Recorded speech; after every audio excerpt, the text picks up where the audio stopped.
Brought to you by the Every Dollar app. Start budgeting for free today. Normal is broke and common sense is weird. So we're here to help you transform your life. From the Ramsey Network in the Fairwinds Credit Union studio, this is The Ramsey Show. And I am Rachel Cruze, hosting this hour with my good friend and co-host of Smart Money Happy Hour, George Kamel. And we are taking your calls live at 888-825-5225. So give us a call. All right, kicking us off this hour in Austin, Texas, we have Tracy on the line. Hi, Tracy. Hi, how are you? Hi, we're doing great. Thanks for calling in. Yeah, absolutely. How can we help today? So long story short, we've had some financial losses that were out of our control. You know, our income has gone down, our costs have gone up. We've blown through all of our savings trying to, stay afloat, went to credit cards to, for all of our business expenses, our household expenses, all of those things. And we're still behind borrowing from family, all of the things. Right now we are running at about a $5,000 deficit a month, even, all things considered. And I'm just trying to figure out, at what point do you give up and file bankruptcy? Do we keep trying to dig out of this? Like, what is the smartest path forward with everything that's happened? So, what do you guys make? What are you bringing in a month? It's variable. So it's about 12 to 17, but $250 a year on average. Okay, so you guys make $250,000 a month, or I'm sorry, a year. Yes. And you're still behind $5,000 a month. What are you guys spending your money on? Well, a lot of it is going toward credit cards. So about $4,300 a month is credit cards and fees. Unfortunately, a bunch of our cards are, 12 to 30% interest. So I've reached out to them for their hardship programs and tried to get the interest down so that we're able to tackle more of the debt. What part of this wasn't in your control? You were saying something about how it wasn't in your control. Yeah. One of our companies that we run, someone had embezzled money from us, and it took away about 70 or 80% of our income. How much money are we talking? They embezzled about $1.6 million. Oh my gosh! Total, yeah. Are they in jail? No. It happened in a big city, and they have bigger fish to fry. So, what do you mean? You didn't press charges? It's all. I don't know how much I can say. They're working on it. But so, do you have an attorney? Yes. We've got an attorney that's working on it for us. You acted like you're like, well, it's water under the bridge. We're moving on. Big city. No. What can you do? No, we had investors, and it was our investors' money that was it was a whole situation. But okay, so it wasn't your money to begin with. You didn't go into debt. $1.6 million. No. But we managed that fund, and when the fund disappeared, our income disappeared. So we've taken on additional jobs. We've cut business expenses that we didn't need. Sold assets that weren't performing. So we're selling everything that what's the saying? Like, sell so much the kids think they're next. So okay. So what other debt do you guys have, Tracy? I'm just trying to figure out where $15,000 a month is going. How much is your mortgage? The mortgage is $5,500. Okay. We did take out some of our equity to try to pay down our assets, or our debt. So the home is worth about $700, and we owe about $550 on the mortgage. So okay. So was that a HELOC you took out, or a home equity loan? Refinanced. Yeah, we just refinanced. And then we've got about $3,000 to $5,000 a month that's going out in expenses for the businesses that we run out of our home. So we've got, the $4,300 in debt service, $13,000 to $14,000 in monthly expenses, kids in college, all of those things, tuition, rent, and then our business expenses. So it comes out to about $20,000 a month. Okay, is your business expenses, Tracy, not inside the business? Why is that coming out of your personal income? budget? Yeah. Well, it's kind of all in one lump now, because we're just trying to keep everything current. So I'm not even taking But you have a business checking account and you have a personal checking account, and you're paying business expenses from the business checking? Yes, everything is coming from business checking. I'm not taking a paycheck from. But the $3,000 to $5,000 on business expenses is coming out of a business account that has nothing to do with the $12,000 you're bringing home every month, correct? Sure. Yeah. Okay. I mean, and I would separate it out. Okay. So then you got kids in college. Yes. Are they working? No, we have a good number. Speak directly in your phone, Tracy. We're having a hard time hearing you. Sorry. We've got scholarships and grants, so there's not a lot that's coming out. It's about $1,700 a month left over in tuitions and fees, but they are applying for scholarships like it is their full-time job. Okay. And what's the total amount of debt you guys carry outside of your mortgage? So the total debt, we have some unpaid taxes.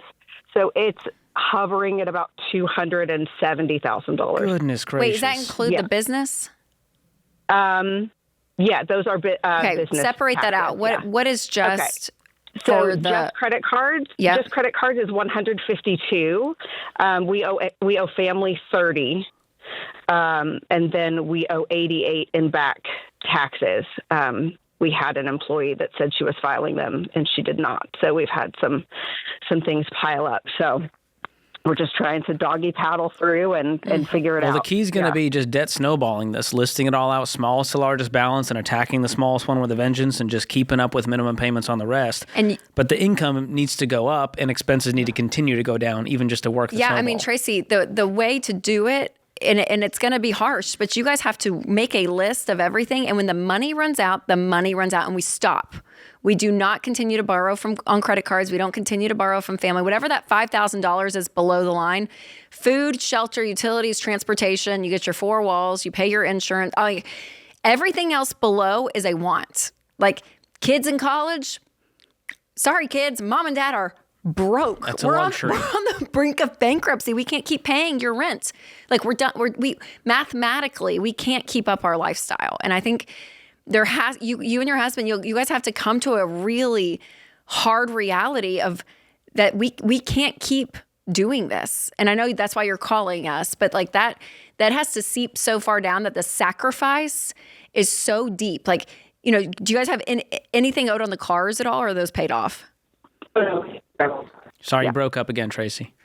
Oh, sorry. No, cars are paid for. We drive old cars. I even tried to sell them and see if we could put, here's another issue is this mortgage is huge compared to what your take-home pay is now, which is $12,000. It's almost half your take-home pay just in this new mortgage. So you might need to look into selling the house and downsizing if you can't solve this within 6 months. Yeah, because you asked about, when do you just file bankruptcy? Well, you sell everything, including the house, to avoid a bankruptcy, even cash. I don't want you to right now because we don't have enough time to dig into the numbers of like a 401k. You do all of that to avoid a bankruptcy, but and the IRS goes to the top. That's the first thing in your debt snowball right now is those back taxes. And Tracy, I heard a lot of, this person, is there? At some point, we got to look in the mirror and go, I'm responsible. I'm the one in charge here.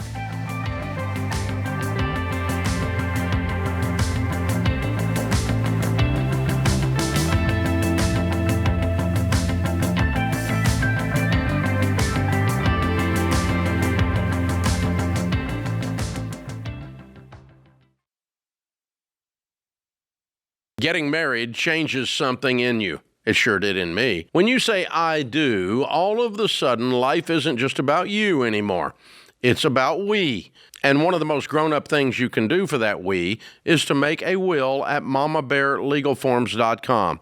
See, being a grown-up isn't just about jobs and rent and splitting up the chores. It's about having a plan so the person you love is protected. And a will isn't about dying, it's about deciding. It puts your wishes in writing so no one has to guess and judges don't have the final say. That's why I recommend Mama Bear Legal Forms. With Mama Bear, making your will is easy. It's completely online, no lawyers required. You can get it done in about 20 minutes. The price you see at the start is the price you pay with Mama Bear. So, if you're serious about being an adult Do this today. Go to mamabearlegalforms.com, use the promo code Ramsey, and save 20% on your will. That's mamabearlegalforms.com, promo code Ramsey.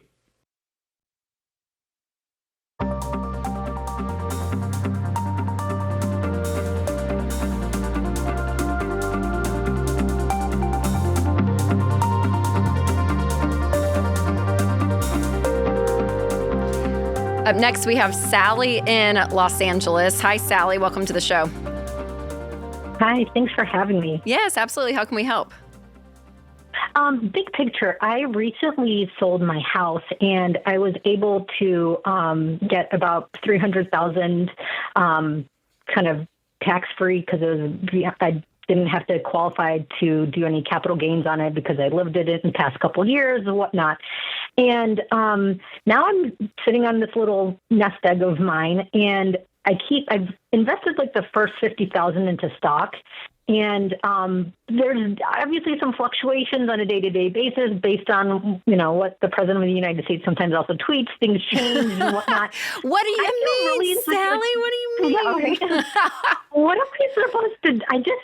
I want to move, but I feel like I'm almost playing like hopscotch here, where I'm like, no, can I go now? And I'm like, right now it's just sitting there, and I'm thrilled I have it, but I also just don't want to be irresponsible. Are you needing this money anytime soon, or were you looking at this just to put away for years down the road? I'm looking to put it away. I think that is the best solution for me. My husband and I were doing fine. Pretty much he's covering all the current expenses. We have toddler. We're doing it. And we don't have any debt or anything along those lines. I don't feel like I can purchase anything with what I have in our current area. It's a high cost of living area, so that's not really an option either. It can be put away for a moment, but I'd also like to maximize some of my earning possibilities for it as well. For sure. So do you guys own a home? Well, he owns a home that we don't currently live in. He's renting it out. I also was renting out my old house before I sold it. And honestly, I sold it because I was like, I hate being a landlord. This is not the business for me. It gives me so much anxiety. Yeah. So we have homes. We have, so we have the deductions from like being homeowners. We also have deductions from being parents. And so in this specific area, it's quite expensive. So it's like, I don't know if my little nugget would really make much of a dent. Well, I think eventually you guys need to talk about home ownership. So whether that's you guys moving back into maybe the home that he owns, you guys are married? Yes. Yeah. I mean, home ownership needs to be a long-term goal for you guys. And I know that you're in an expensive area, but for your, financial future ongoing, home ownership will be the cheapest route because rent will just continue to go up, right? So letting that be, totally agree. Yes. So letting that be a goal, which this money could be used for. And I understand you're saying not right now, which is totally fine. So we always say investing, you want to give it around a 4-year kind of benchmark. So to give it 4 years to do the up and down. And in that time, there'll be an election, all of that, right? So you think about the time frame that kind of feels good to ride out the highs and lows if you're going to use this money down the road. So if you're going to use it less than 4 to 5 years, I would not invest it. But if you think you're going to keep it in somewhere for 4 to 5 years, then yes, investing still, for me, would be the answer because we're not looking at what you're saying, a 30-day span, right? If you looked at the last 30 days, it looks insane. But that's not always the case. In fact, last year the market was what, 20? Yeah, over 20%. 20% last year, which is just exactly crazy. And that's the thing. I don't want to even do like a high interest savings account. I'm like, I just feel like that's like money left on the table. That's right. Yes. Of that growth. So that's why the investing has a long-term. You have to have a long-term mindset. And so right now, actually, which George, you talk about this in your book, Breaking Free from Broke. When you buy low, which is what it is, right now with the volatility, you're actually going to get to buy more shares, if you will. So as everything goes up, you kind of have more eggs in your basket, if you will, when the market does go up. Because over the course of, the trajectory of what the stock market has done, since its inception, like it does go up. The American economy overall goes up. So that just means you actually are going to be making more down the road if you buy now low. But that's kind of an investor's mindset, George. Yeah, I always like to say time in the market beats timing the market. And right now, Sally, it's stressful because you're trying to time the market. And only God knows what's going to happen, right? And so it's just easier to not look at it and just know, I'm going to lock this money away and just let it ride and keep adding to it. And then 4 or 5 years from now, you're going to look up and there could be $500,000-$600,000 in there. And now that's a serious down payment, even with the prices in LA 5 years from now. And so I would make it a goal and say, you know what, instead of going, well, we can't buy a house, just go, we're going to buy a house and we're going to save up $500,000 as a down payment to do that.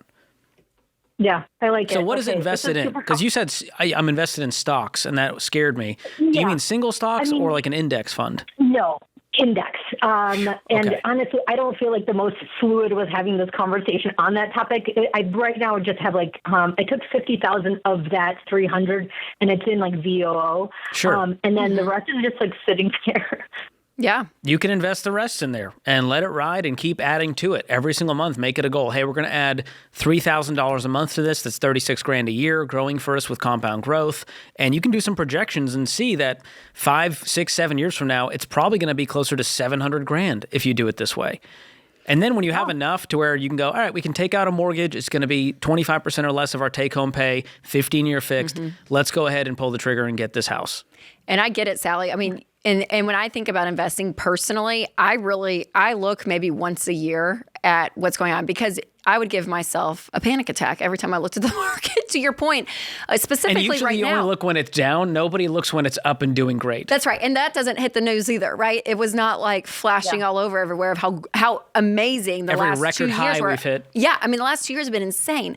And then this year, not so great, but that's what we're seeing in the news. And so, and I get it. Winston and I actually had some money in a high yield savings that I actually talked to you about this, and we pulled some of it and invested it. Literally, Sally, I think like 32 days ago. It was like right before everything hit the fan. And Winston and I were like, oh, that doesn't feel good to see it go down. And I was like, this is why I do not look. Because most of the stuff, I'm like, just. The vending machine ate your money. Yes, that's how it felt. But then I go back to my brain of what I just talked you through of what I know. And I'm like, we're not needing this money for, a couple of years. So like, just let it ride and let it do its thing. So that is what you would have to do. And it would be the smartest thing. I would still do what we did. Yeah. Again, because I know what's happening, And if you can, Sally, I would auto invest it. And that way it's out of sight, out of mind. I don't want to see the money. I want to just leave and go straight to that investment account. I don't want to touch it.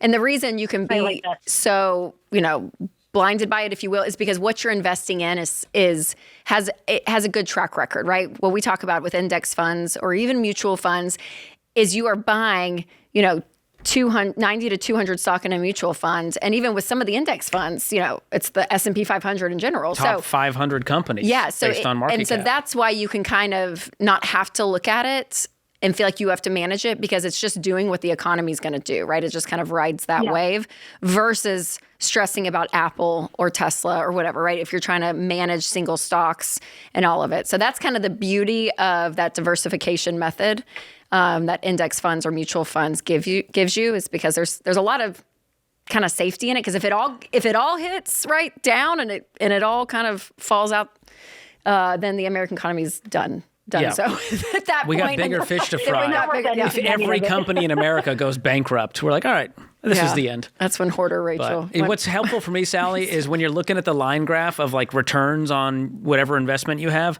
I never look at it less than a 3-year. Because if you look at it a 1 week, a 1 month, you're freaking out, even 1 year. But when you look 3 years, 5 years, 10 years, the further back you go, the more up and to the right it goes. And so that's just a good perspective to have, that you are investing for the long term. It doesn't matter if you, on paper, lost $20,000 because you didn't. You didn't sell. You hung on to it. Yeah. So keep up the ride. I think I need to just pep talk to like get out of my way because I don't come from money. I'm thrilled that I'm here today now having this opportunity, and I'm like, oh, don't mess it up. Yes, You're doing great. You're doing better than you think. And that caution, that's a good spirit to have. I mean, honestly, to really research. Wisdom. Yes, research and understand, and you have to feel good about it. But George and I, that's what we do personally, so we would not tell you something that we wouldn't do.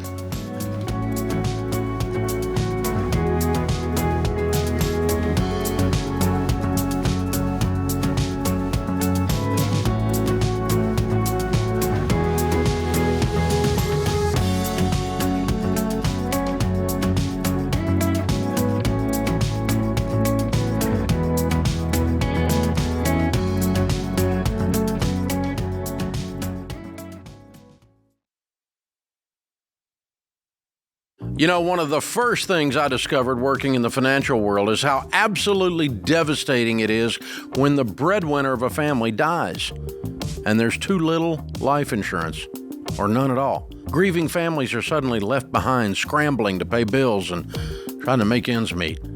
I also discovered that there are a lot of rip-offs in the life insurance world, like that whole life crap posing as an investment opportunity. What you need is level term life insurance, usually 10 to 12 times your income, which is the smartest, most affordable way to protect your family. The key is finding an independent broker who represents a ton of companies and works for you, not for the insurance company. This is exactly what my friend Jeff Zander and his team at Zander Insurance are all about. They shop the term life companies to find you the best options, and they've been around for over 95 years.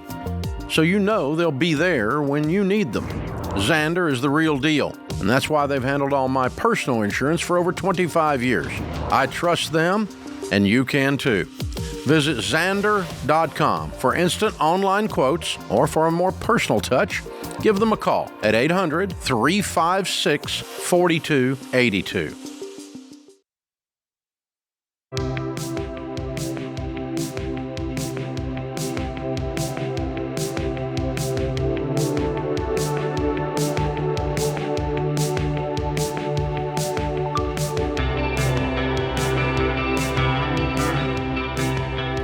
Tax season is upon us, so to get a free checklist and guide that will help you file, go to RamseySolutions.com/taxes. All right, let's head to Greenville, and we have John on the line. Hi, John. Welcome to the show. Hey, how you guys doing today? Hi, we're doing great. How can we help today? Yes.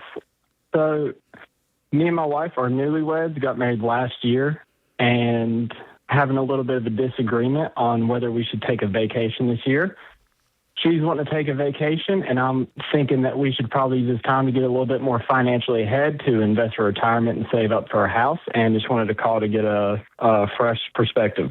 Okay, so John, you're the money responsible guy, and your wife is fun.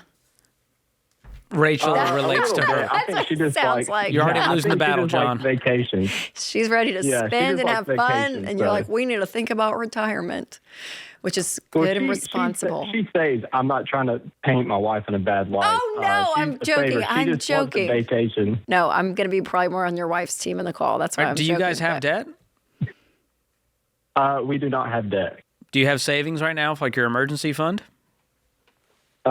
Yes, we do. We have about 23 grand in a savings account, and then about 45,000 in a brokerage. Wow. Okay. And are you investing 15% of the household income right now into retirement accounts? Yes, we have about 54,000 in retirement. And how old are you guys? Just turned 24. Go on the freaking vacation, man. John, What do you mean you got to catch up? You're ahead of like 99.9% of America. how much do you guys make a year? 115. Okay. How much so is this good. vacation going to cost? I don't know. Probably about 3 grand. Okay. If I told you, hey, John, when you retire, you could either have 9.85 million or 9.9 million, would you say, yeah, I'm willing to take the 9.85? That's fine. Yeah, I would probably be okay with that. Yeah. That's what we're talking about here. You guys are going to be multi-millionaires if you keep living this way, but you're going to have a miserable marriage if you keep living the way you're wanting to live. Which is, well, that money is an opportunity cost. And you're talking to the nerd of all nerds. I was going to say, you So got if I'm George telling you to go on the Kamel trip- to spend. Yeah, Oh if you my guys gosh. seriously had some, hey, we got a lot of debt that we're walking into this marriage with, we got to clean this up. I'd understand. You went on the honeymoon, let's take a pause on vacation till we got our mess cleaned up. But there's no mess here. You guys are doing everything by the book. You got plenty of money. You're not going to stop investing to save up for the trip, right? No. I think I just get nervous because we've been really trying to save up for a down payment for a house, and everything is just so expensive, so it just makes me nervous. Or I get in my own head of what could happen or anything like that. Well, do the math. The $3,000 in vacation is going to cost you maybe a half a month in your house down payment fund. Right? Yes. I mean, the next paycheck, you could fund this vacation. Okay. Right? Okay, that makes me feel a little bit better. Yeah, it's not going to delay your home ownership goals. So don't let the fear of, well, I'll never be a homeowner mean I'm not going to go on a trip for the next 6 years because we got to get a house. You're so young. You're doing so great. You guys will own a home before you're 30, and you're going to do it the right way, and it's going to be super peaceful and be a blessing in your life.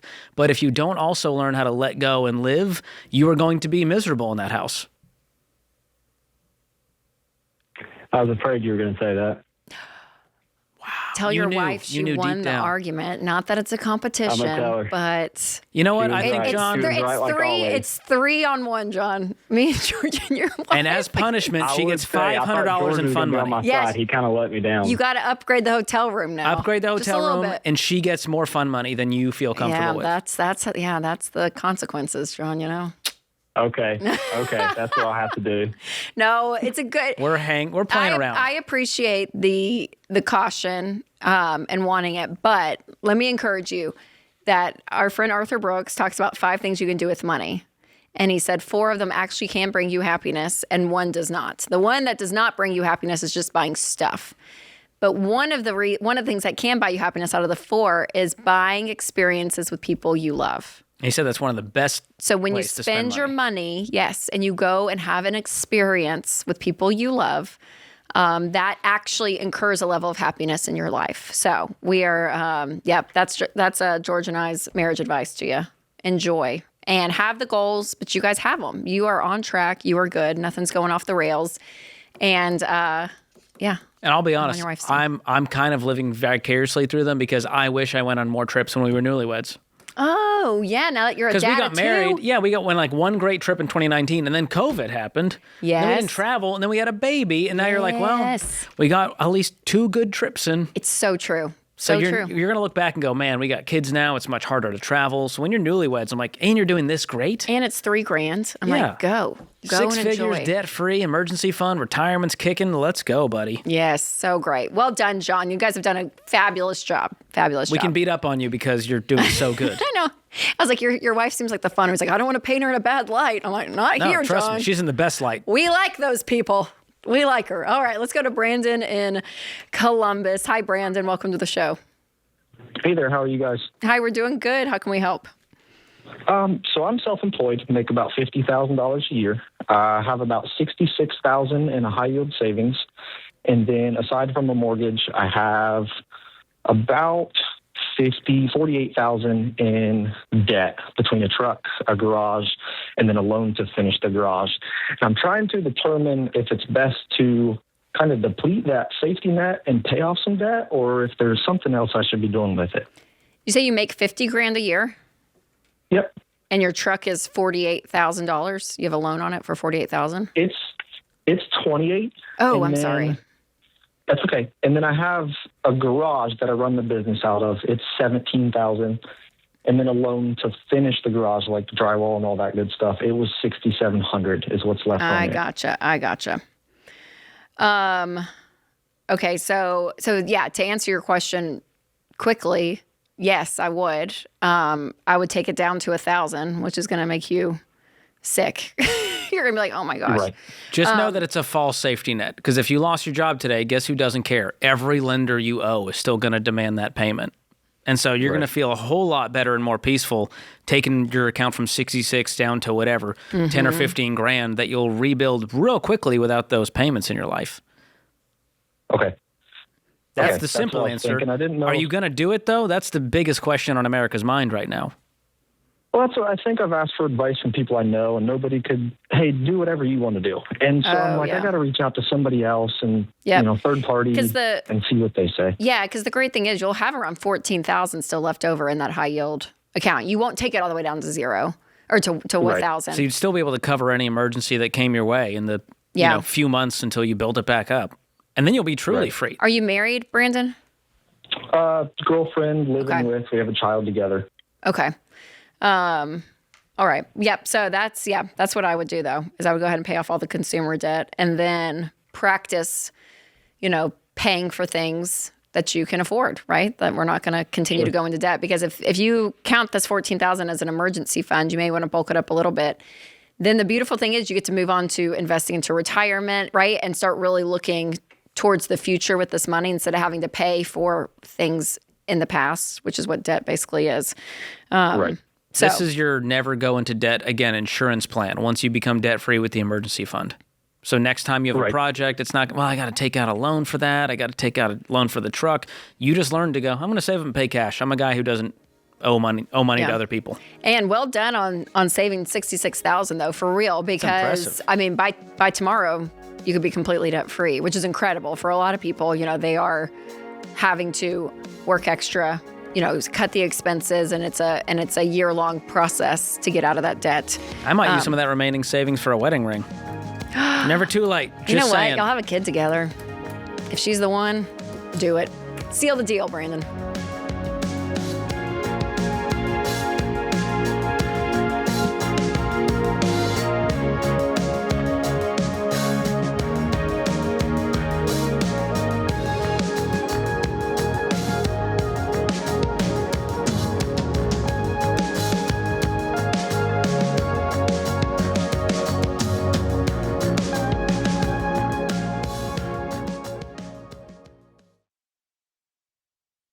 When you're drowning in credit card debt and collectors start threatening lawsuits, a rep from some call center debt relief company can't protect you. A lot of so-called debt relief programs leave people wondering, am I actually protected if I get sued? When all you've got is a legal plan added on as an upsell, of course you feel stuck. But Guardian isn't another debt relief company. They're real attorneys. And with Guardian, you're assigned an attorney from day one. That means if a creditor sues, you're not scrambling and you're not hit with surprise legal fees. Now look, I'm telling you straight, debt settlement isn't pretty. I'd rather see you get out of debt the old-fashioned way. But if you're out of options and you're staring down bankruptcy, Guardian gives you real protection and a path forward. Guardian's attorneys have helped over 55,000 people across the country settle more than $600 million in debt. Not with gimmicks, with legal expertise. So, if you want real help, instead of a sales pitch, go to guardianlit.com/Ramsey. That's guardianlit.com/Ramsey. Attorney advertising. Results may vary and no specific outcome is guaranteed.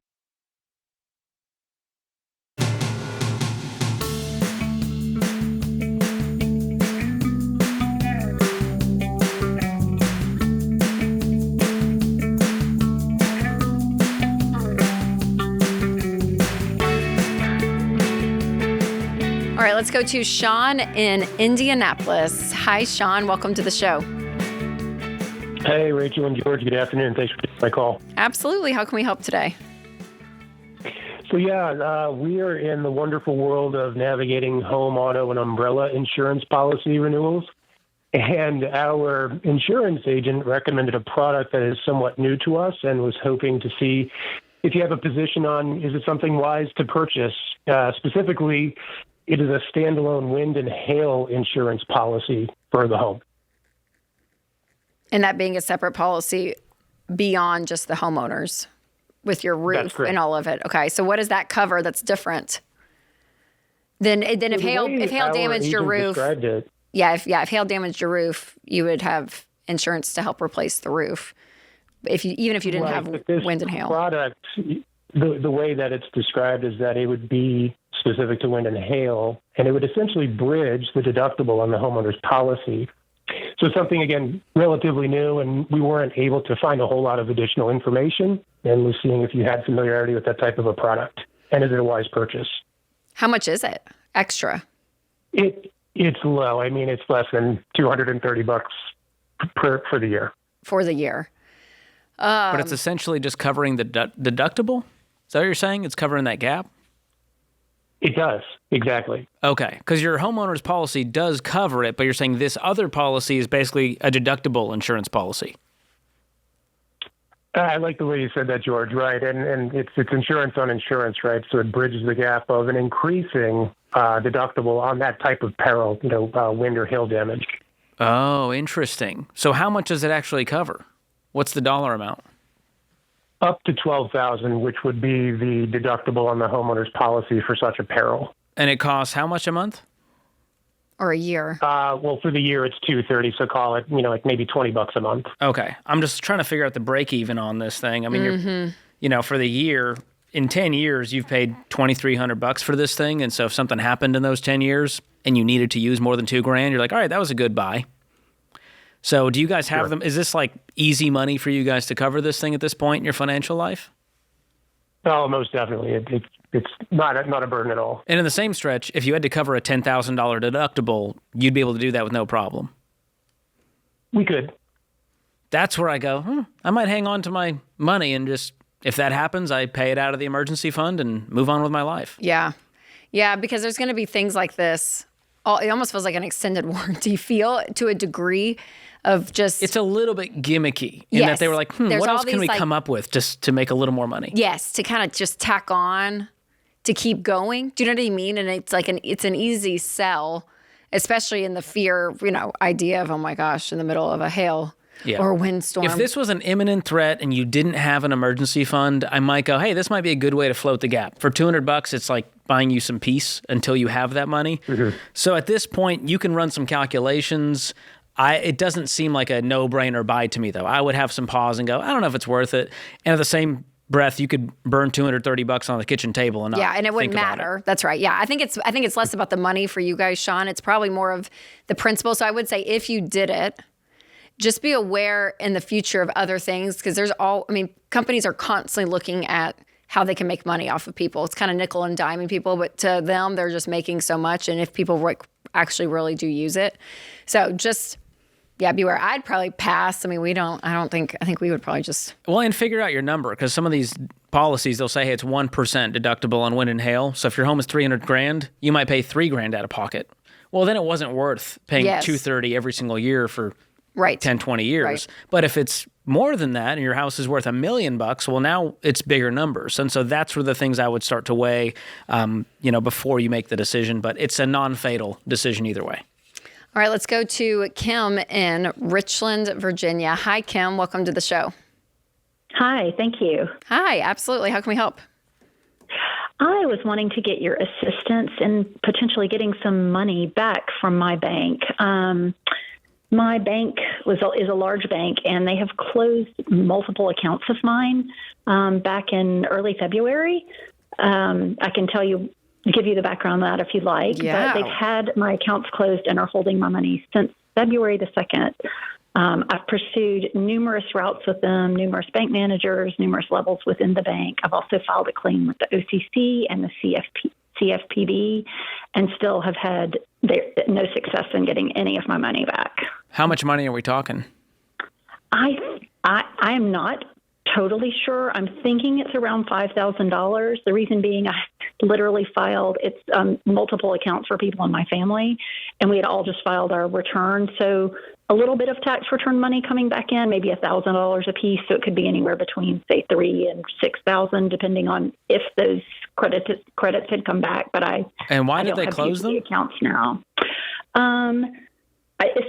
I was on 12 different accounts because I had opened accounts with all of my children, checkings and savings, when they were sort of 15 and initially started working, and hadn't been tidy with my finances and taken myself off when they turned 18, 19, 20. So I have 4 kids, 8 accounts there, and 4 accounts with my husband and myself. But I was central to all of them. My youngest child deposited a check that he thought was a refund check. The person that issued the refund check then called the next day and said, "Oh, that was a mistake. Can you wire us the money back?" And he knew instantly that was fraudulent. He called the big bank and said, "Hey, I deposited this check. They just called me. I think it's a fraud. I just wanted to let you know I haven't spent the money." And they said, "That's fine. We'll take care of it." And the next day they closed his account, which I was on, and every account that was associated with me. Because of the fraud. Correct. That's so it wasn't great, and they didn't let me know. My banking app disappeared, and I called the bank number and asked, and they said, "Oh, we closed all your accounts." And I said, "Without email, phone call, mail?" Yeah. And they said, "Yes, that's our policy, is to close your banking app, and then you have to call us, and we'll tell you that we've closed your account." okay, what did they say about the money? I mean, it's FDIC insured, so it's not going to disappear. Yeah. They have to give you this money back legally. Yes, I think it's just a delay after delay. Are they going to mail you a check or something? Supposedly they're going to mail a cashier's check, but every time that I speak with them, they say they're still in their, quote, close process. How long ago was this? February the 2nd. So it's over 2 months now. Yes. I might send a certified letter to the bank's legal and compliance department. That's more sure to get their attention versus customer service or like a branch manager who they don't have much power. With somebody that is trying to resolve through they've combined the OCC and CFPB, and they are telling me they are with the bank, but that they don't have any power to force the bank to do anything within its own system.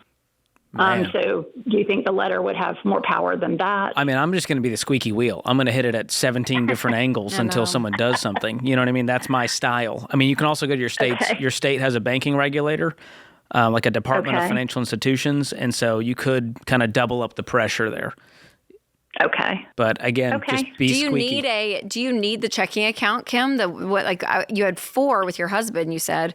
So do you guys need that to live off of? I mean, I'm assuming $5,000 spread out on all of those accounts. You don't. No, but thankfully we did. No, thankfully we did have some in reserve at a credit union, and so we've pulled out of that to cover what was in those accounts. And of course, we're still currently getting income. So I am thankful that we had that set up. I do listen to you guys, so that's what I've tried to follow. You had some diversification in your banking. What's that? You had some diversification with your banking. Is it Bank of America? Who is it? It is Bank of America. Yeah, she knew it. Ding, ding, ding. Corporate. Wouldn't put it past them. Horrible. It is. It's horrible. Oh, man. It is horrible. It's why I don't do business with these huge banks. I love a credit union for that because they treat you like a person. And we have a great relationship with Fairwinds Credit Union. Kim, if you want to diversify now and have a secondary backup, Fairwinds is awesome. Good people that really do care. Honestly, someone will actually pick up and help you, especially if you tell them Rachel and George sent me. Yes, Kim, I'm so sorry. I think the squeaky wheel approach is it because honestly, in a bank like that, you're just a number. It's just you're just gonna be floating around out there like they're not worried about $5,000, So the more consistent you are, you're 60 days out. But I mean daily probably just be calling, sending letters, doing what I can to get that, and then never bank with them again.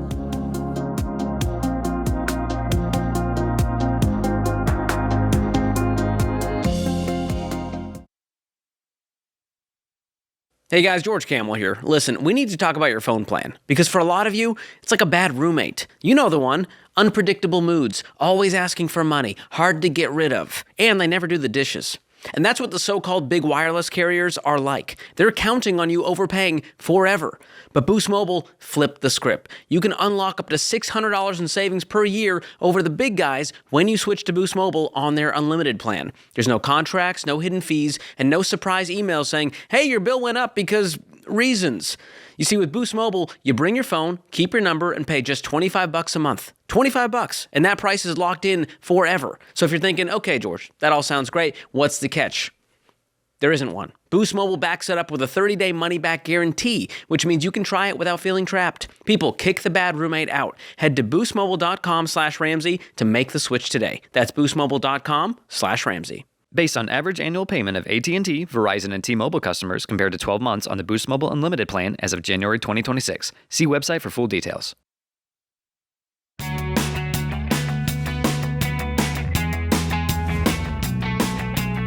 Welcome back to the Ramsey Show in the Fairwinds Credit Union studio. I am Rachel Cruze hosting this hour with George Kamel. And the lines are open at 888-825-5225. Up first, we have Matthew in Charlotte, North Carolina. We were just there last week. Hey, Matthew, welcome to the show. Hey, how are you? Hi, we're doing great. How can we help? Just trying to figure out how to stop living check to check. My wife works, I work. We have a house, cars, kids, and we just can't seem to get ahead. We're just treading water constantly. How much debt do you guys have? If we're not including the house, it's just the cars and probably around close to 90. How much are on the cars? What's the balances of those? My wife just got a new car because her previous car had a bunch of electrical problems. And we were kind of upside down on that one. And so they rolled that one over into the new car. And so that one's fresh. That one's at like 62 grand. Oh my God. What kind of vehicle is this? It's a Nissan Pathfinder. Oh boy. Nothing fancy. How much underwater are you? I mean, I'm drowning right now. No, is it worth 40 grand? Yeah, the car, yeah. Brand new? Is it brand new?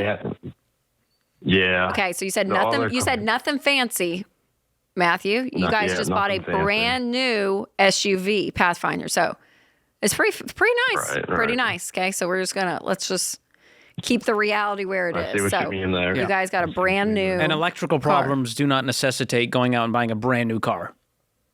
That was an emotional decision. We didn't have the money to get the electrical problems fixed, and it was out of warranty. I understand. I'm saying there was other cars in the sea. A $5,000 car. Right. So, okay, yeah. So I'm not trying to beat you up. I'm just trying to get to the root here, which is we need to own up to the things that we did and not go, well, we had to, because that's usually the sign you're going to stay in the cycle. Yeah, and majority of this debt of the 90 is that one car. So what is the other car? What payments do you have on it? Or how much is it worth? I also had to get it recently. I got a used car. Because my car I had $1,500 left on it to owe, and it required like $8,000 in work. So what's the balance of this car that you have? 20. What do you guys make a year? My wife makes about 45, and I brought home 96. Okay, good. So you guys are clearing 140 grand a year. Yeah. And not including my last raise that I'll be getting, which is a $14 increase. So I'll be. That's big. That's like 30 grand a year. $50 an hour. You're saying it's going up by $14 an hour? Yeah. I'll be roughly about 50 an hour. Okay. So what's the other debt? You got 20 on one, 62 on the other. That's 82. Is there another 8 laying around? Yeah, between credit cards, about that, yeah. Okay. Well, the main thing I would do is get out of this $62K debt. That about solves the problem, doesn't it? Right, but then wouldn't it tank our credit? And like, how would I go about that? I just tell the bank, hey, we can't afford it, and they take it. Here's what you need to do. You need to come up with the difference that you're underwater on. Which is going to be a lot because you guys rolled negative equity into it. So how much? You might need to save up 20 grand to go sell this thing, but then you need maybe another 5 or 6 more to go get a used car for now in cash. Right. But that gets you. What's the payment on that thing? About $1,200. Oof. Would $1,200 freed up change your life right now? I would like to say it would, but I don't think it would. How much underwater are you guys every month on your bills? Electric bill is about $1,000. We don't have heat or air conditioning.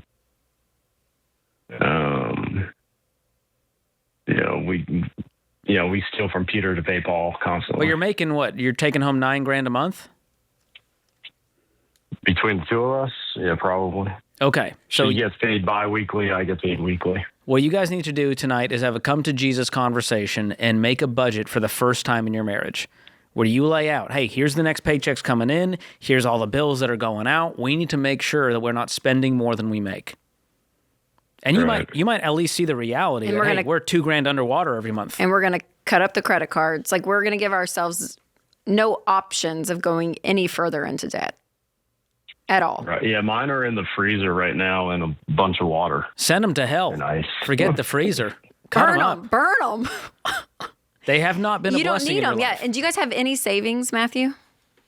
No. No. Okay. No. Okay. Not a cent. What's your wife? How is money between you guys in the relationship? When you, like, the fact you're calling us, is she begging you to change? Are you begging her to change? Like, where are you guys at? I mean, I would like to say it's more her. Constantly, like, she doesn't really get stuff for herself. I don't get stuff for myself. It's more or less like kids need shoes. You got 82 grand in vehicles. I'd say that's getting something for yourself. Right. I mean, I see that as, I need a safe vehicle for my wife and kids. Not when you can't afford it, Matthew.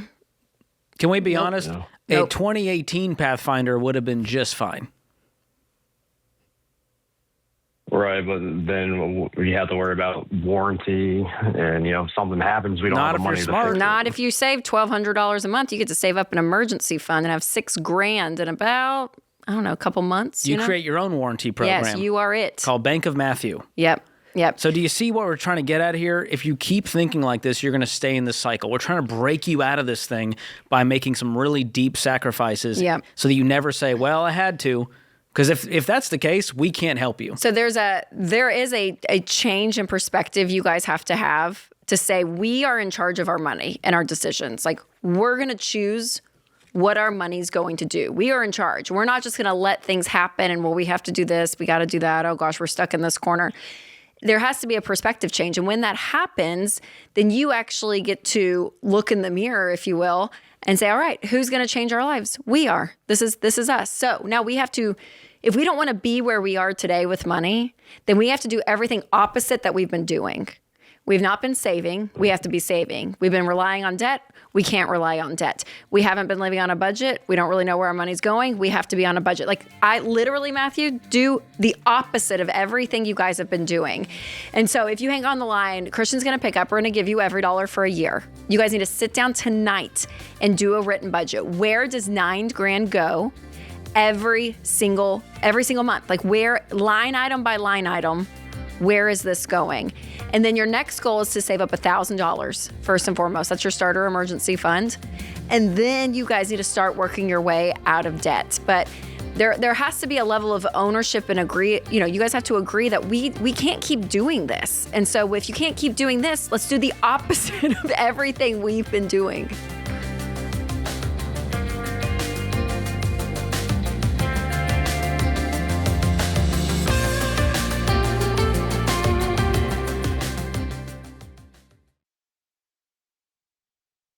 At Ramsey, we don't partner with companies chasing trends or pushing gimmicks.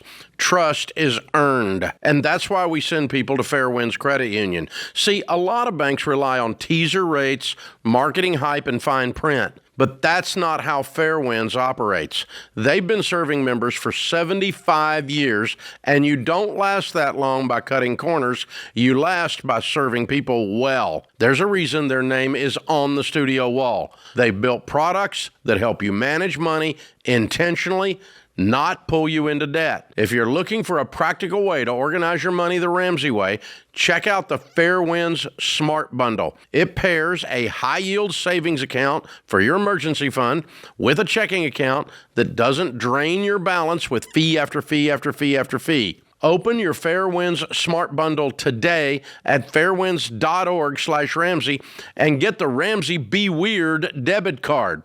That's fairwinds.org/Ramsey. Insured by the NCUA.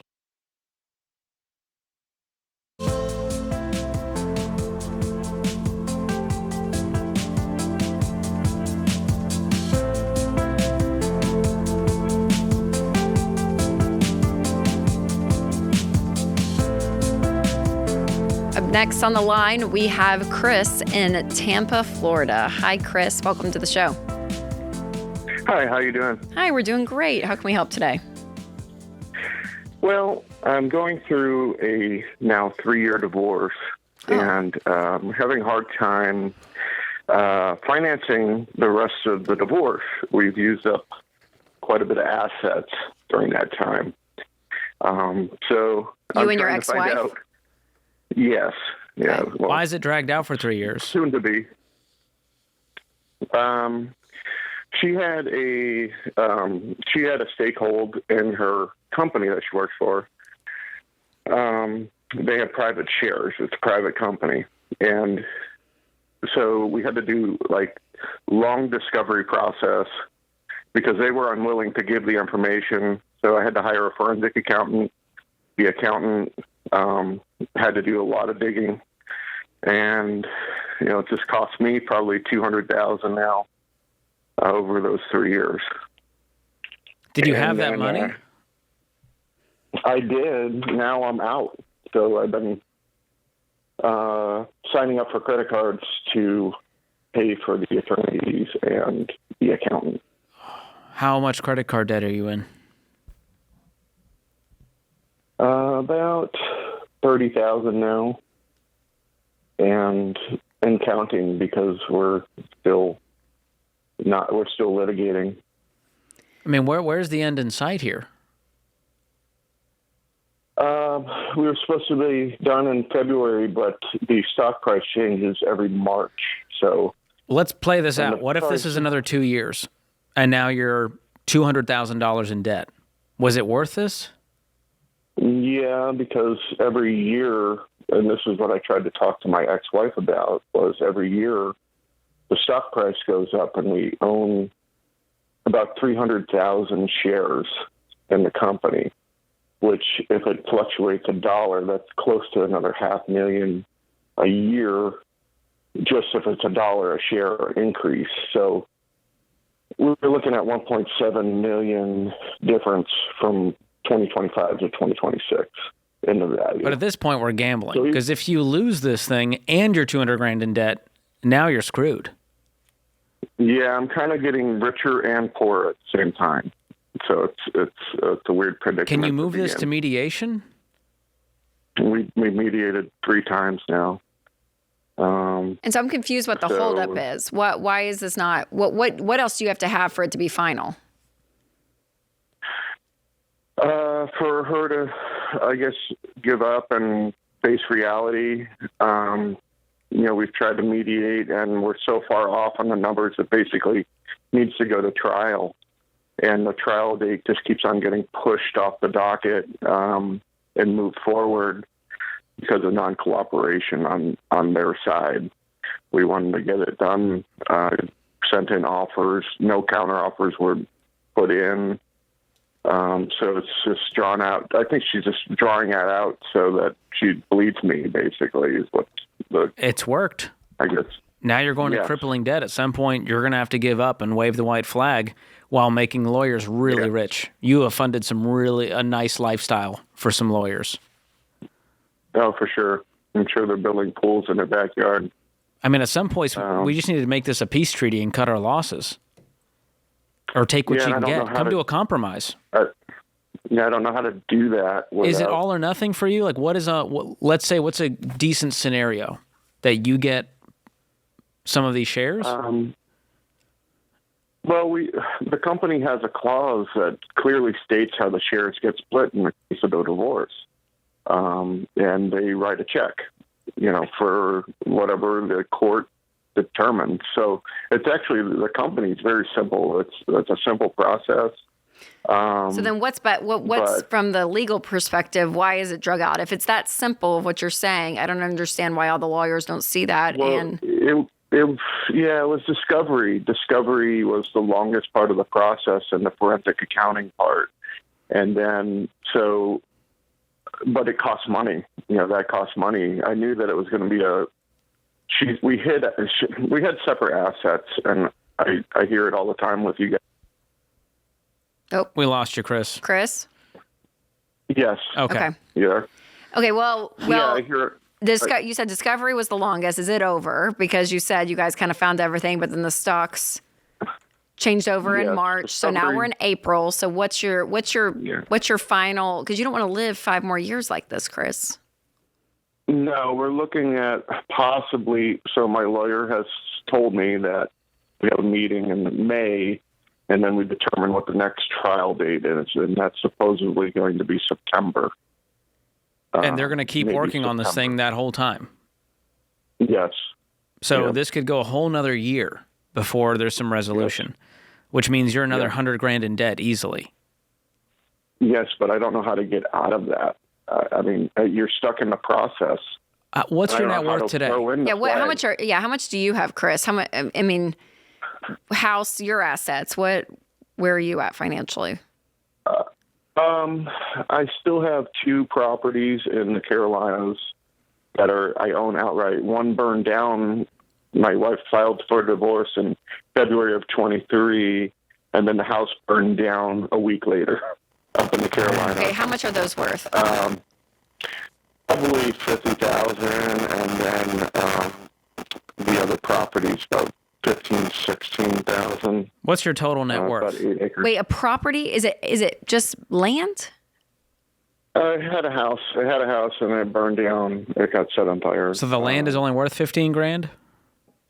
$50,000 for that land, and then the land across the street is about $16,000. Okay. What's your income? Those 2 properties.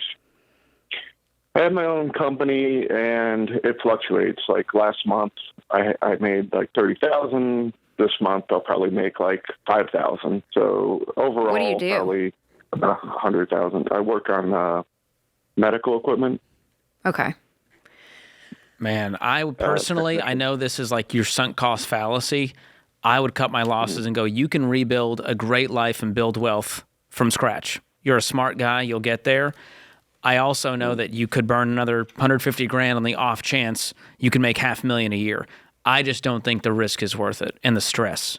It's going to take years off your life to keep this battle up emotionally and mentally on top of financially. Of what it is, yeah. And I would sell those properties. I wouldn't be I was going to say landlord. I don't think there's any occupancy in this situation. So I'd go ahead and just get rid of those properties. Sell that and fund it if you're going to keep fighting this. Yeah. And that's $66,000 that you'll have to help at least pay off some of this credit card debt. And I think, Chris, you have to make a decision to say, okay, at whatever that breaking point is for you, we're never going to tell you to continue to go into debt.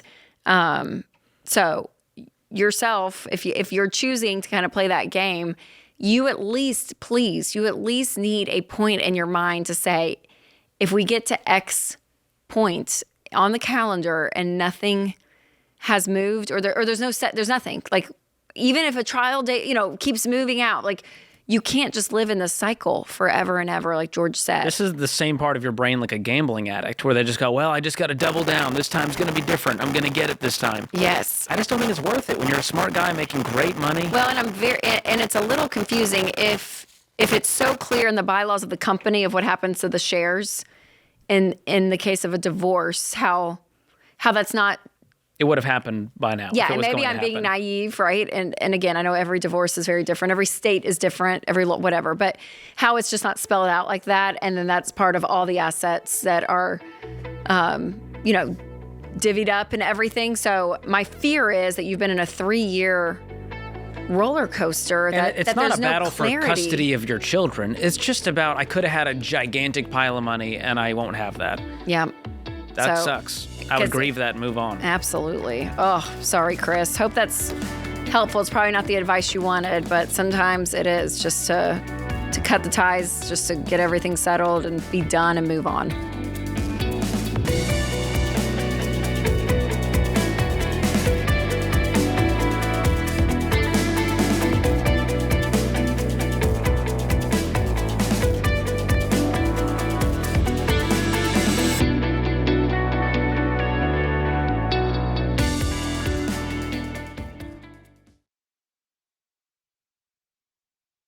Hey, you guys, did you know that there are thousands of data brokers whose entire business is collecting and selling personal information?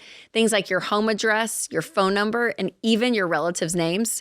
You guys, that is just crazy, but that is why I use Delete Me, because those companies pull information from public records, social media, and all kinds of other places. Then suddenly, all that information shows up on random websites. And removing it yourself means going site by site, filling out forms, and hoping they actually take it down. It takes hours, and then it can even pop up somewhere else again.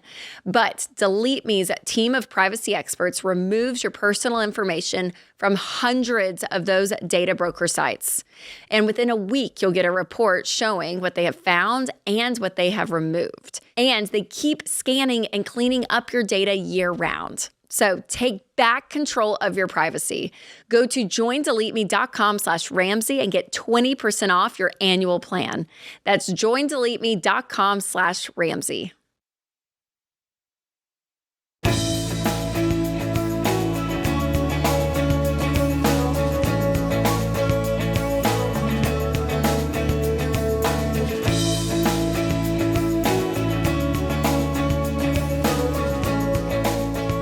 If you're working the baby steps, and the best and fastest way to do it is by using EveryDollar. So this is more than just a budgeting app. It really is a plan that is built right in.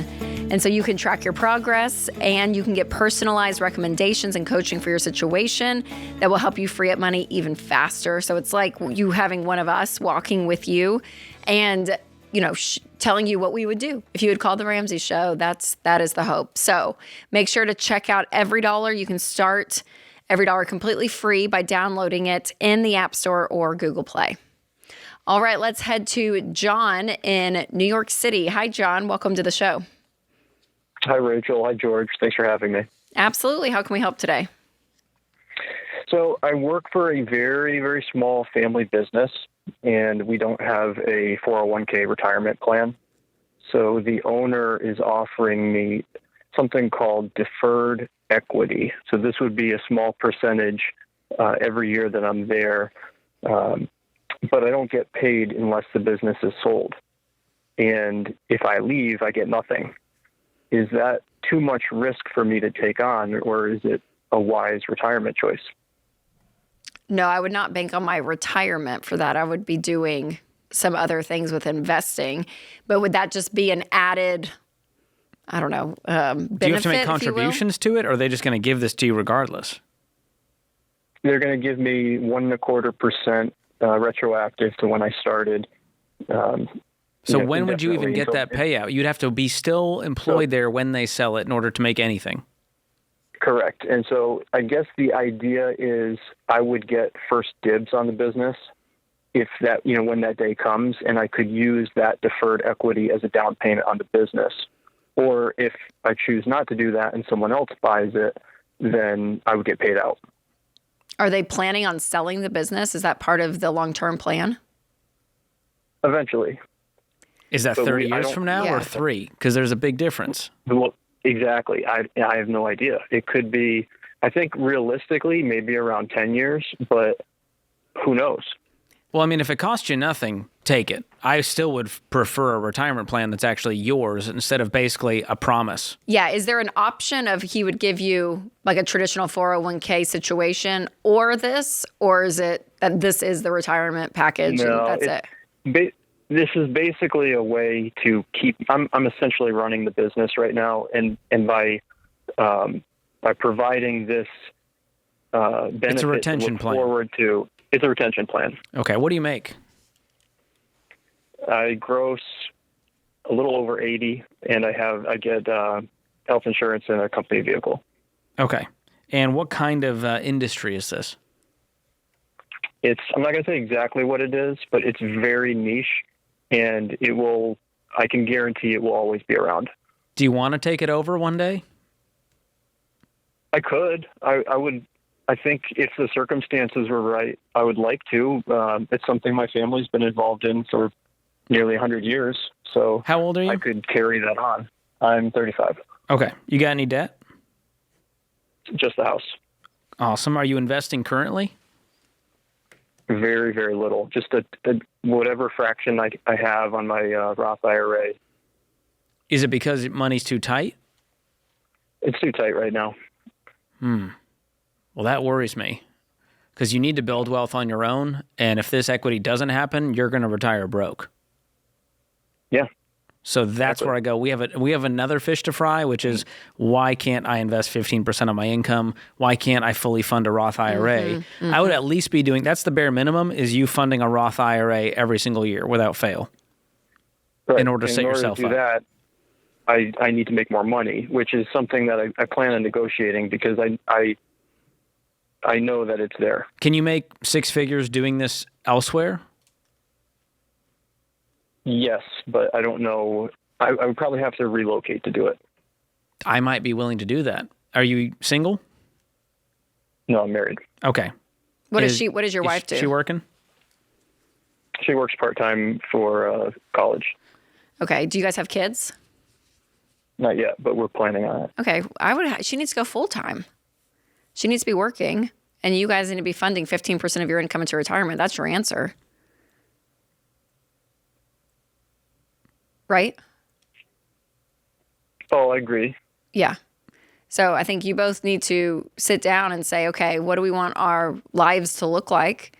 And run some numbers. You can use like even just the Ramsey investment calculator to say, hey, right now, if we fund 15% of our income into retirement, where are we going to go? So, because if you make $100,000 household, you could fund 2 Roth IRAs, you and your spouse. And if you can't do that, it tells me either your expenses are too high or the cost of living is too high, in which case you should go move. Because if you move somewhere where the cost of living is lower and you can make 6 figures, it's a no-brainer. Yep. So I would not hang on to these golden handcuffs of a promise of equity at 1% per year that you might use as a down payment to buy the business one day if you can even afford it. There's just way too many variables there for me to be comfortable with. And if they're giving that to you as a benefit and you're loving the job and you and your wife sit down and she works more and you guys kind of figure out, okay, here's what we can do for the next couple of years, then take the benefit they're giving you. It's no harm to you. It's just going to be an extra thing you have in your back pocket, but I would not at all have the confidence that it's actually going to play out. I would work on negotiating that to say, hey, I'm going to vest 3 years in. I can take that equity out, and you could pay me that if I do leave. Absolutely. All right, let's head to Zoe in Des Moines. Hi, Zoe. Welcome to the show. Hi, how are you? Hi, we're doing great. How can we help? Yeah, I was wondering if I should sell the car that I have currently. So there's like just under $12,000 left on it, and the payment is like $275 a month. And if I take what I have over $1,000 in my savings and just leave that $1,000 emergency fund, and then what I got back in a tax refund, I could knock it down. The loan would be about $6,500 instead. So I'm just trying to decide if I should get rid of this one, get a different car, and have no payment, or if I knock it all the way down to $6,500 and pay it off before the end of the year, if that's okay. Yeah. How much do you make a year? Like 40. Okay. What's the car worth? 16. Oh, so you would make money on it? Yeah. Yep. And how quickly could you pay it off? Would the $6,500 take you? You said to the end of the year? Definitely by the end of the year, yeah. Okay. Do you like the car? I do. Yeah. But I don't like the debt. Sure. Well, I mean, use that as fuel. If you don't like the debt, let's aggressively just pay the debt off. But the car is not inherently the issue here. It is a lot of car. I mean, it's worth $16K and you make 40. That's a pretty big ratio, but it's not on fire. We wouldn't tell you, hey, you got to sell. And if the car was worth $30,000, I would say, yeah, this needs to be sold tomorrow. Yeah. But you could, if you wanted to, you take your debt down to $6,500, you sell it for $16,000, leaves you with $9,500 to go buy a new to you car. You could do that, but it's a lot of effort to then just have a different car that you might like less. Yeah. Okay. So I would aggressively just pay it off. I probably would too, just from the hassle standpoint. When you look at the numbers, I mean, you could try to earn an extra $1,000 and have this paid off, I guess which would be close to the end of the year. So about That's the sad. We're already there. I know. In my head, it's still mid-April. February. I know. That's what I was thinking too. So I think it is either way, Zoe, I think is fine. I think it would probably be a personal choice at this point. If you do keep it, be gazelle intense, pay it off as soon as you can. But if you're like so tired of it, which it kind of sounds like you are, and you're just like, I don't care about the hassle. I will sell this thing. I will go down to, a different car and just be done with it in 30 days. Yeah. And have no payments and you're be happy, you could do that too. But it's $275 a month. So all things considered, it's not a make or break in your budget likely, but I mean, it's still eating your lunch at $40K after taxes. You're like, whew, I could do a whole lot more with that $300 if I didn't have it. So I would use it to fuel it to get rid of it faster, but no harm, no foul if you want to sell it.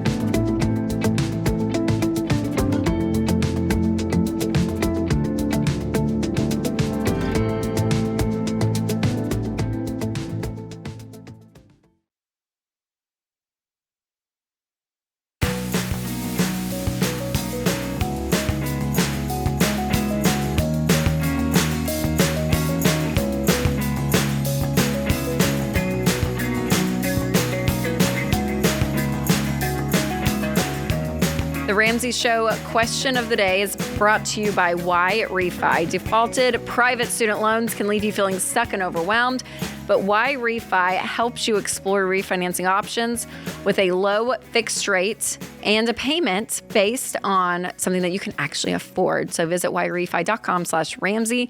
That's the letter Y, REFY.com/Ramsey. May not be available in all states. Today's question comes from Patrick in Michigan. Do you think it's a good idea for my 19-year-old daughter to buy a small home while she goes to college? I would be a co-signer, and she would rent out the extra rooms and manage it. She would use the rental income to pay the mortgage, but I could potentially be her backup. Does this sound like a solid housing plan for her? Oof. I don't think so. Just shivered. It sounds like you saw a TikTok that sounded really cool, where it was like, it's easy. Buy an investment property. Your daughter lives in it, and you can rent out the rooms. It's a money-making scheme. I don't want to combine these things. These are good things, buying an investment property, but you're doing it in a bad way by co-signing and forcing yourself to buy in that area. That's right. Who knows if it's going to be a good area? And it's not a long-term usually a college town, right, is where you're buying. And so majority of the renters in that area are probably going to be college students. So no, I mean, I would ask the question, would I buy an investment property in this area regardless if I had a child there or not? Yep. And I wouldn't co-sign. If you want to do it, just buy it outright yourself. Right. That's right. And let her manage it for a fee or something. You know what I mean? Like if you wanted to like have something. But he probably, I don't know if Patrick has a primary home with a mortgage on it, but I would not go get another mortgage. No. So if you can buy it in cash and you're just excited about this prospect of owning some property out there for whatever amount of time, you can go for it. But I would not do it the way you're describing here. All right, let's head to Logan in, is that Lafayette? Yeah. Hey, Lafayette. Logan. It's Lafayette, isn't it? Hey, Logan, welcome to the show. It is. Hi. Thank you guys for taking my call. Absolutely. Welcome. How can we help?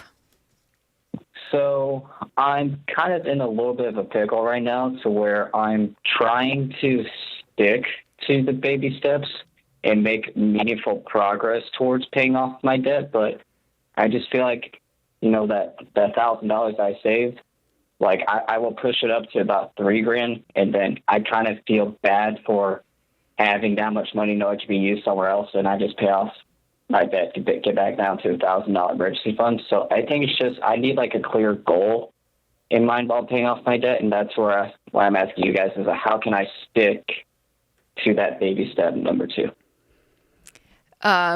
Well, that kind of is your goal, is each individual debt that you're paying off is what you're looking at. And that's going to be your goal, is the next smallest debt. Is there something that's happening in your life that you're going to need more in that emergency fund? Or is it just the idea of having $1,000 that makes you nervous, or what causes you to keep bumping it up? Well, because I moved out with my girlfriend in August of this past year. I used to live in a different state, and then we got jobs over here in Indiana, so that's where we've been for like the last 8 months. But my girlfriend was actually in a pretty bad car accident in October, and she did not have health insurance, so she just has a mountain pile of debt that she's trying to pay off. So that's why I was thinking that I probably will need a little bit more, just in case if she's unable to pay something off or pay her bills, then maybe I could step in and help that way. But how much debt do you have? Right now, I paid off my credit cards. It was about $5,000 worth of credit cards about 2 months ago. So I just got the auto loan, which I did about a $2,500 payment today. So nice. It should be around $19,800, I believe. So about $20,000 left on the car? Yes. What do you make a year? I make about $41,000. Whew. Man, that's a lot of car for your life. Yeah. What's the car worth? I'm going to be honest. I got it at a pretty bad interest rate too, but the car is worth probably around 11 to 13, give or take, trading. Did you roll over negative equity? I did not. I'm wondering private party value, if you can get closer to that 20 and you just save up $5,000 or $6,000 over the next couple months and just sell it and get a different car. That was my plan too, but I think the main issue with that is me and my girlfriend, we work different shifts, so it's. And you share one car? I don't I mean, we probably could, but I feel like it'd be more of a hassle just because I go to work at 12:30 and she goes to work at 4:30, so it's going to be kind of hard to. But do y'all currently share one car?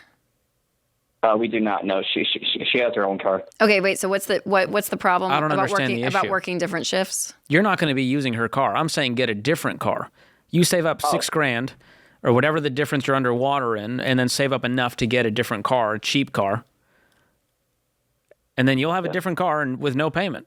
And then you can stack up that emergency fund really quick. Yeah, so basically instead of paying off $20,000, then just save up 10, cut your timeline in half, save up 10, pay off the negative equity, and then go get yourself a $4,000 car. Let's say you sell yours for 15, you owe 20, right? So use part of your 10 to cover that, that's 5, and then you'll have 5 left to get a new to you car. So you just cut your whole timeline in half, basically, of getting out of debt. So instead of just making extra payments on my car, just save up to $10,000 in cash and just do it that way. Yep. That's what I would do. How quickly could you do that if you got real aggressive? Working multiple jobs, overtime if you can, all of that. Probably by the end of the year, give or take. Okay. That's not a bad timeline. And now it's, hey, I can survive on $1,000 emergency fund until the end of the year. Yeah, and versus if something comes up, you just stop the baby steps and stack up cash really quick. Yeah, instead of all of 2027 still paying off this car. Do you know what I mean? Like it shrinks down that timeline, and then after that car, you have the new car, the old one sold, and all of that. Then you start saving up an emergency fund. And at this point, truthfully, you're not in a place to support your girlfriend. Yeah, you don't have the money. You're broke. Yes. So that's not a reality where you can cover her rent for her for any amount of time. How old are you guys? She's 20 and I'm 21. Okay. Do you have health insurance? Sorry, say that again? Do you have health insurance? My dad pays for it. She has her own. Okay. So Logan, I think what you're doing in your thought process of taking care of her is very honorable, but I would keep finances as separate as possible because there is no legal marriage here. There's nothing that protects you in any of this. Because there's I hope not, but there's a good chance that, you guys 6 months down the road aren't together anymore. And if you, went into debt or started giving, all this money to her, that's 10, 12 grand that you don't have going to someone that you're not married to. And so it sounds really harsh. And again, if you're in a position to help pay for her and you want to, and even if she leaves or you leave and it's, you look back years from now and you're like, oh, wow, and you feel good about it still, then that's one thing. But we just have talked to some people, they pay on, people's student loans and they're commingling lives. And so what happens is you end up commingling money naturally because you basically are acting like you're married, but you're not. And so I would just give you a word of caution. You guys may need to set up some pretty hard boundaries when it comes to money. And if she can't pay rent for a foreseeable amount of time, she needs to go find somewhere she can afford it or go live with family while she heals. But you can't foot the bill for her. Yeah, that makes sense. But it's also a fact that I've had a hard time saving over the years as well, to where I've actually never had probably more than like $4,000 cash at one time as well throughout my working life for the last 4 years. Yeah. And would you say that's due to having a little bit of debt? Yeah, that's just doing stupid decisions when I was 18, 19 years old and translating to now, yeah. So let that fear be the fuel to get out of debt faster with that $1,000 going, hey, I'm not safe. I want to be at a place where I got 20 grand saved up to protect me. And that's where you'll be if you follow the plan. Yeah, and Logan, you're on the right track. And I mean, being 21 and starting this plan is amazing. There's people 41 that are starting this. Wish I knew it when I was his age. I mean, you are ahead decades. If you do this stuff, Logan, stay out of debt. Live below your means, have this emergency fund, get out of debt, bump it up to a fully funded emergency fund, start investing in retirement. I mean, literally walking the baby steps, you will retire a multimillionaire.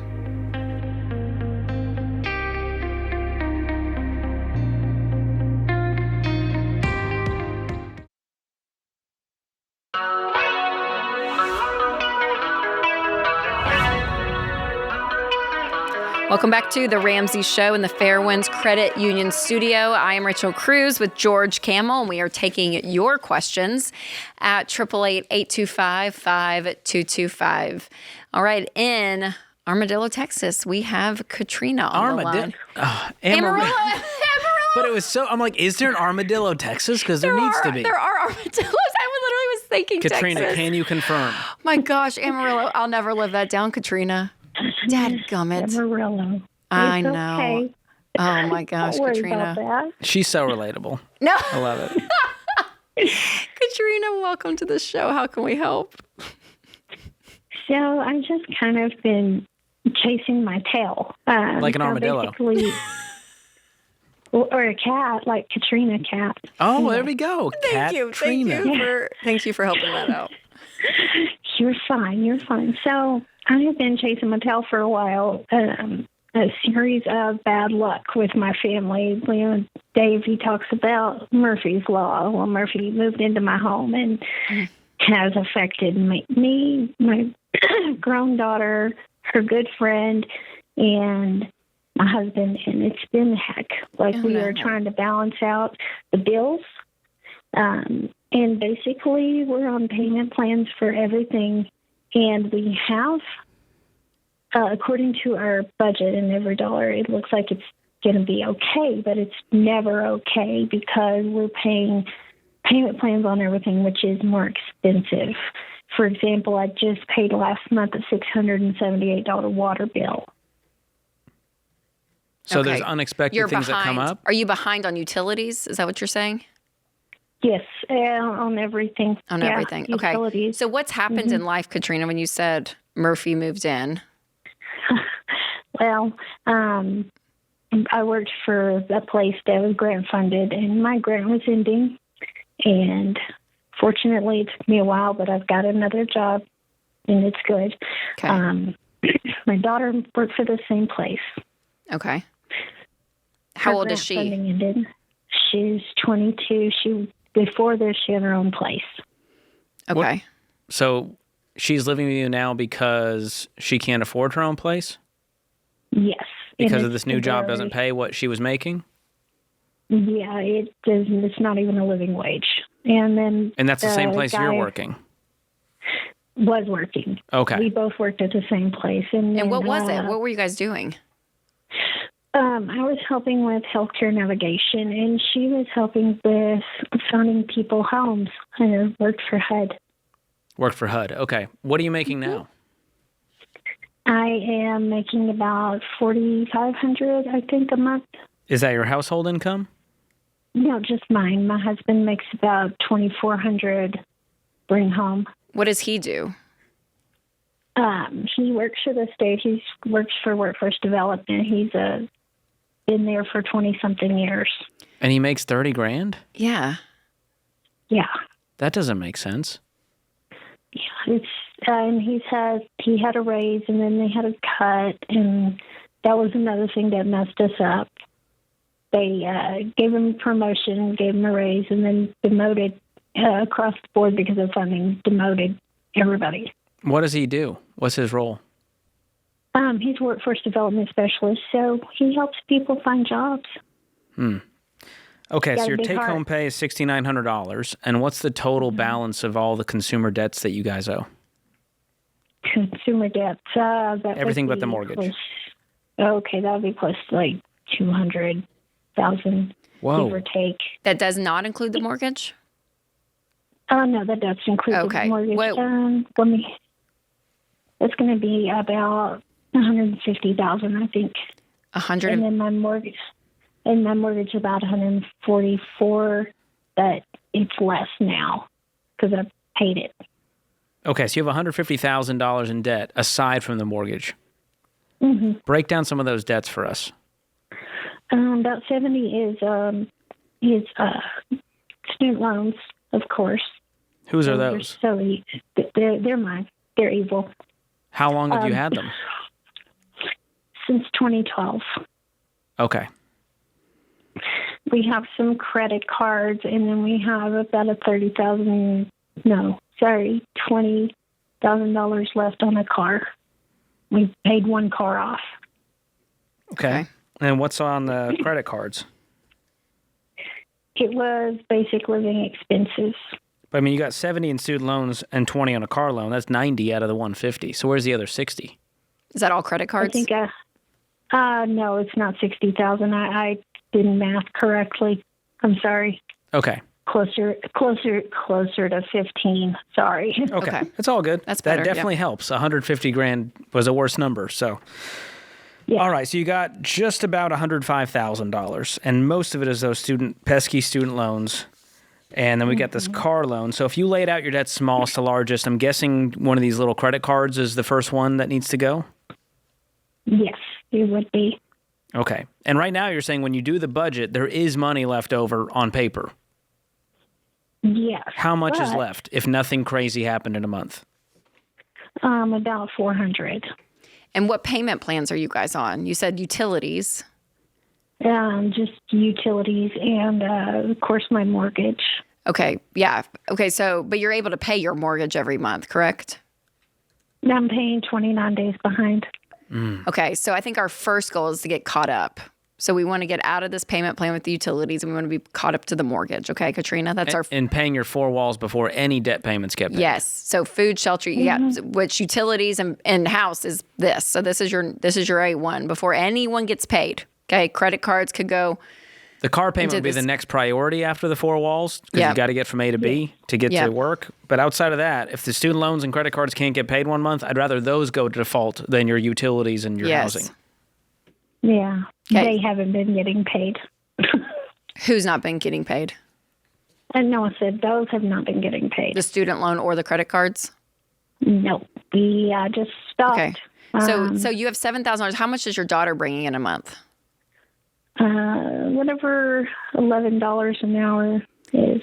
Okay, so she needs to go be about working 24 grand a year. Somewhere, somewhere else too. Yeah, you know what I mean? Be looking for a job. And you mentioned a friend. Is there a friend living with you all? Yes, just a family friend that was a roommate with her. And is she working? He lost his job. He lost his job too, but he just now recently found a good one. Yeah, they need to be paying rent. They were, and then I don't make her do it, but he does. And he was paying, and then he had to stop because he lost his job, but he's got a good one now. Like, we're at the starting level, everything's okay now. We just need to get out of this chasing my tail thing. Yeah. Okay, so the $7,000 a month, Katrina, that you guys have to pay the mortgage on that and making sure that the car is paid for and your utilities. That's all you guys have to do. And then you're going to be eating rice and beans and rice. I mean, the whole bit, right? There's like, the food budget is nothing. Like we're going to eat, but it's like that's low. We're doing nothing else but catching up. And that needs to be your goal probably for the next couple of paycheck cycles. On top of your husband getting a better job. I mean, that solves a whole lot of problems if he can double his income by doing some work that pays him what he's worth.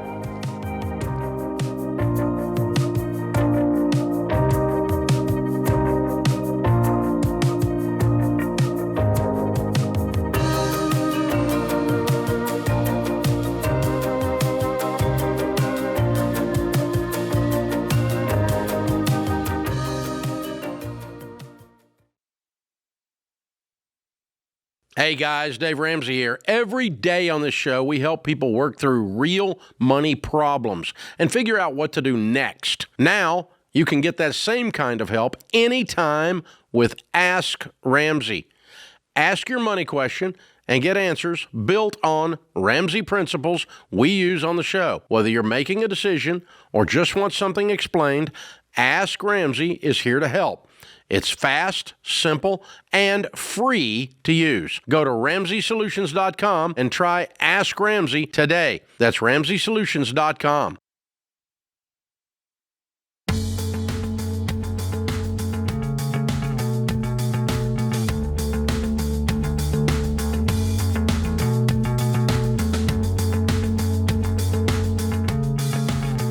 Kyle in Lansing, Michigan is up next. Kyle, welcome to the show. Hey, Rachel. Thanks for taking my call. Absolutely. How can we help today? Well, a few months ago, we lost my mom to an unexpected heart attack. Oh my gosh, I'm so sorry. How old was she? she? 79. I'm so sorry. Lost my dad 5 years ago to cancer, and I recently came into a sizable amount of money, and I just want some opinions on how to not lose it. Okay. What does a sizable amount of money mean? It's a touch over $2.5 million. Wow. Okay. Was this from Mom's estate or what? It is. Yep. Okay. Wow. So your parents did well, obviously. They did well. Yes. Did you know about all this? Is this a surprise to you? Yes and no. I have two siblings. We always knew they were comfortable, but just not to this scale, I guess. Yeah. You didn't know just how comfortable. Right. Wow. Oh my gosh. Wow. What kind of how is this $2.5 million divvied out? Is this in cash? Is it in an asset? For the most part, most of it's all most of it's at like a Edward Jones. Okay. There's about $500,000 in an IRA we got to get out in 10 years, and the rest is in cash. Wow. Okay. What do you make? Between my wife and I, we're about 200. Fantastic. And how old are you guys? I'm 45. My wife's 47. Okay. And how are you guys financially? We're pretty good. Yeah, we just built a new house, just under $500,000 in that, which we borrowed the money from my mom to build, and since has been forgiven.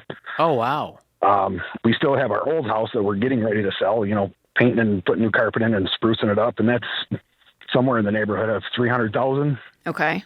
So the payment to her, that $500, it just went away when she passed. That doesn't take out of your 2.5. Well, it's part of the 2.5. Oh, okay. So would it be 2 million left, or was it supposed to be 3, but now it's 2.5? No, there's just a little over $2 million left. Okay. After the house. After the that's house. what we're working with. Gotcha. Is $2 million, and you guys have no debts whatsoever.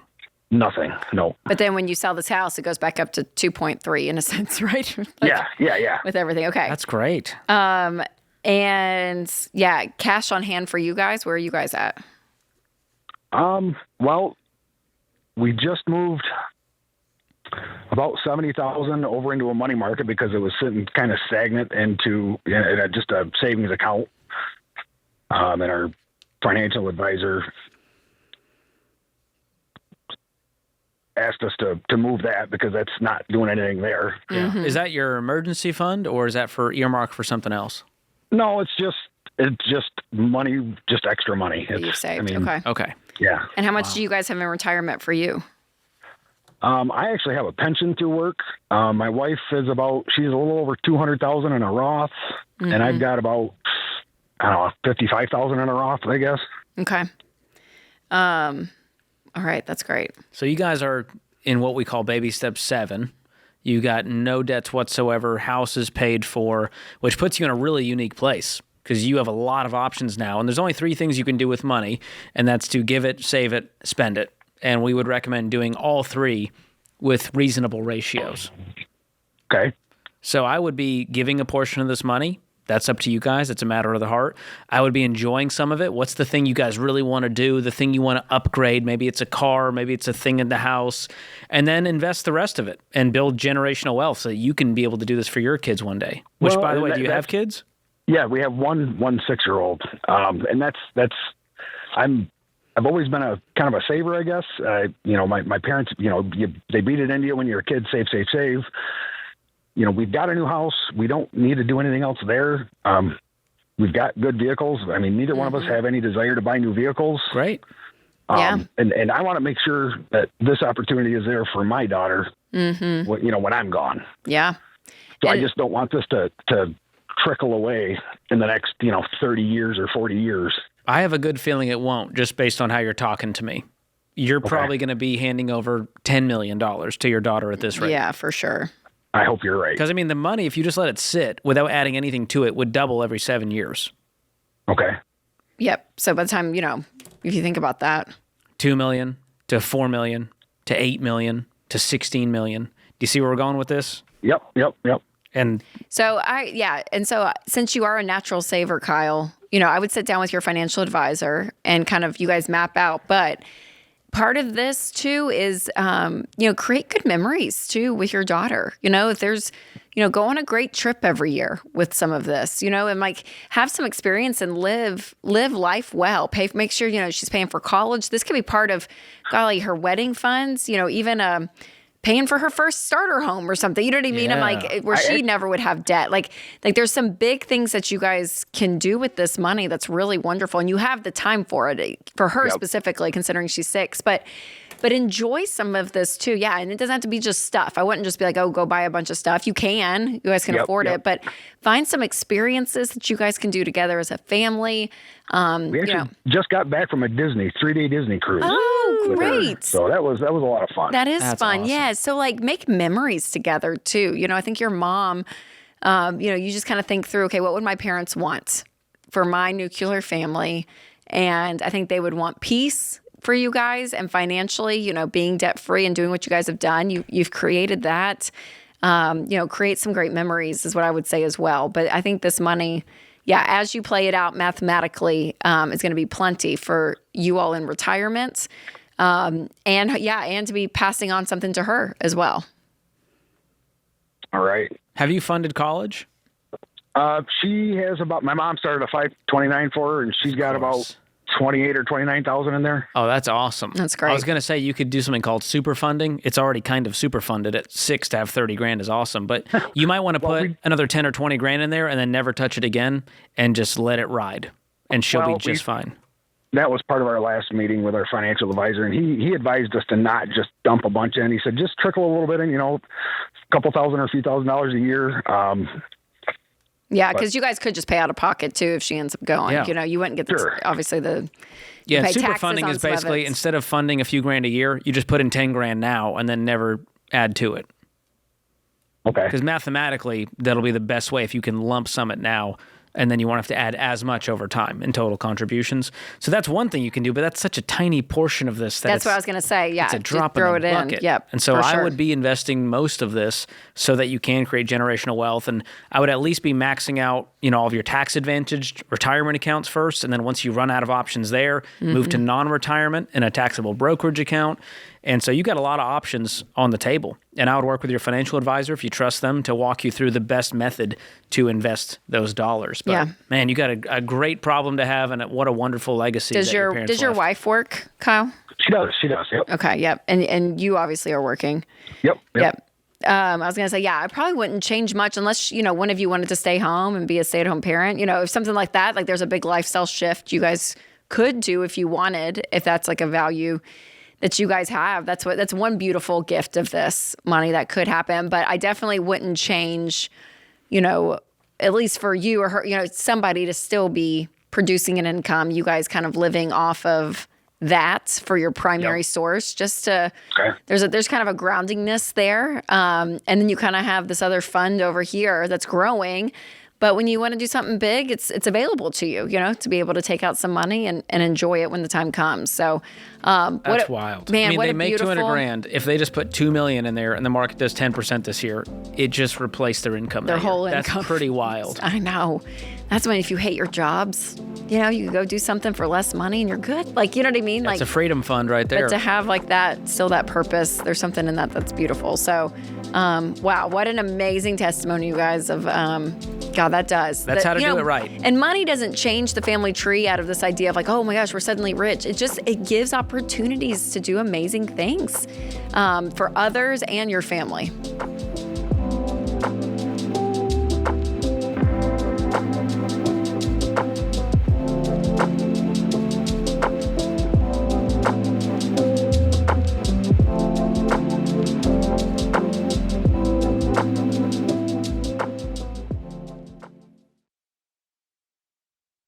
When people hear my story of paying off debt, they say things like, dang, that must have been so hard. I could never do that. And I tell them, Sure you can. It's a short-term sacrifice for a long-term gain. But do you know what's really hard? Working your whole life and never having anything to show for it. Never having the long-term gain. Just feeling broke and stressed and maxed all the time.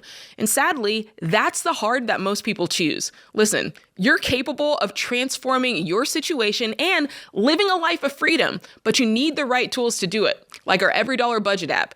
In minutes, it'll build you a step-by-step plan that's tailored to your money situation. And every day, it finds ways you can free up extra money in your budget so you can get rid of your debt and actually build wealth. So make the choice today. Short-term sacrifice, long-term gain. Choose the tool to help you get it done fast. Download the EveryDollar app and start for free today.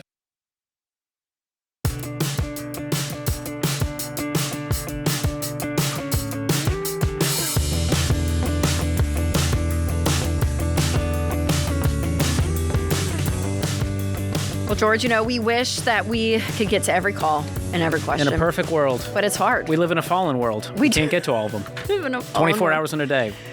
We call some cities Armadillo instead of Amarillo. Sometimes that happens. So we're not perfect. We're fallible creatures. We are. But here's the thing, is most of our advice is consistent, right? What we talk about on this show is what it is. And for those of you listening and have been listening forever and ever, amen, you could probably answer the questions just as well as me and George. Or that you think you could. Or you think you could. No, but that is a great thing because we are able to use technology because of so much content that is out there to feed an AI system, if you will. A language learning model, as they say. Thank you. And we created Ask Ramsey. So it is our own version of Ramsey AI.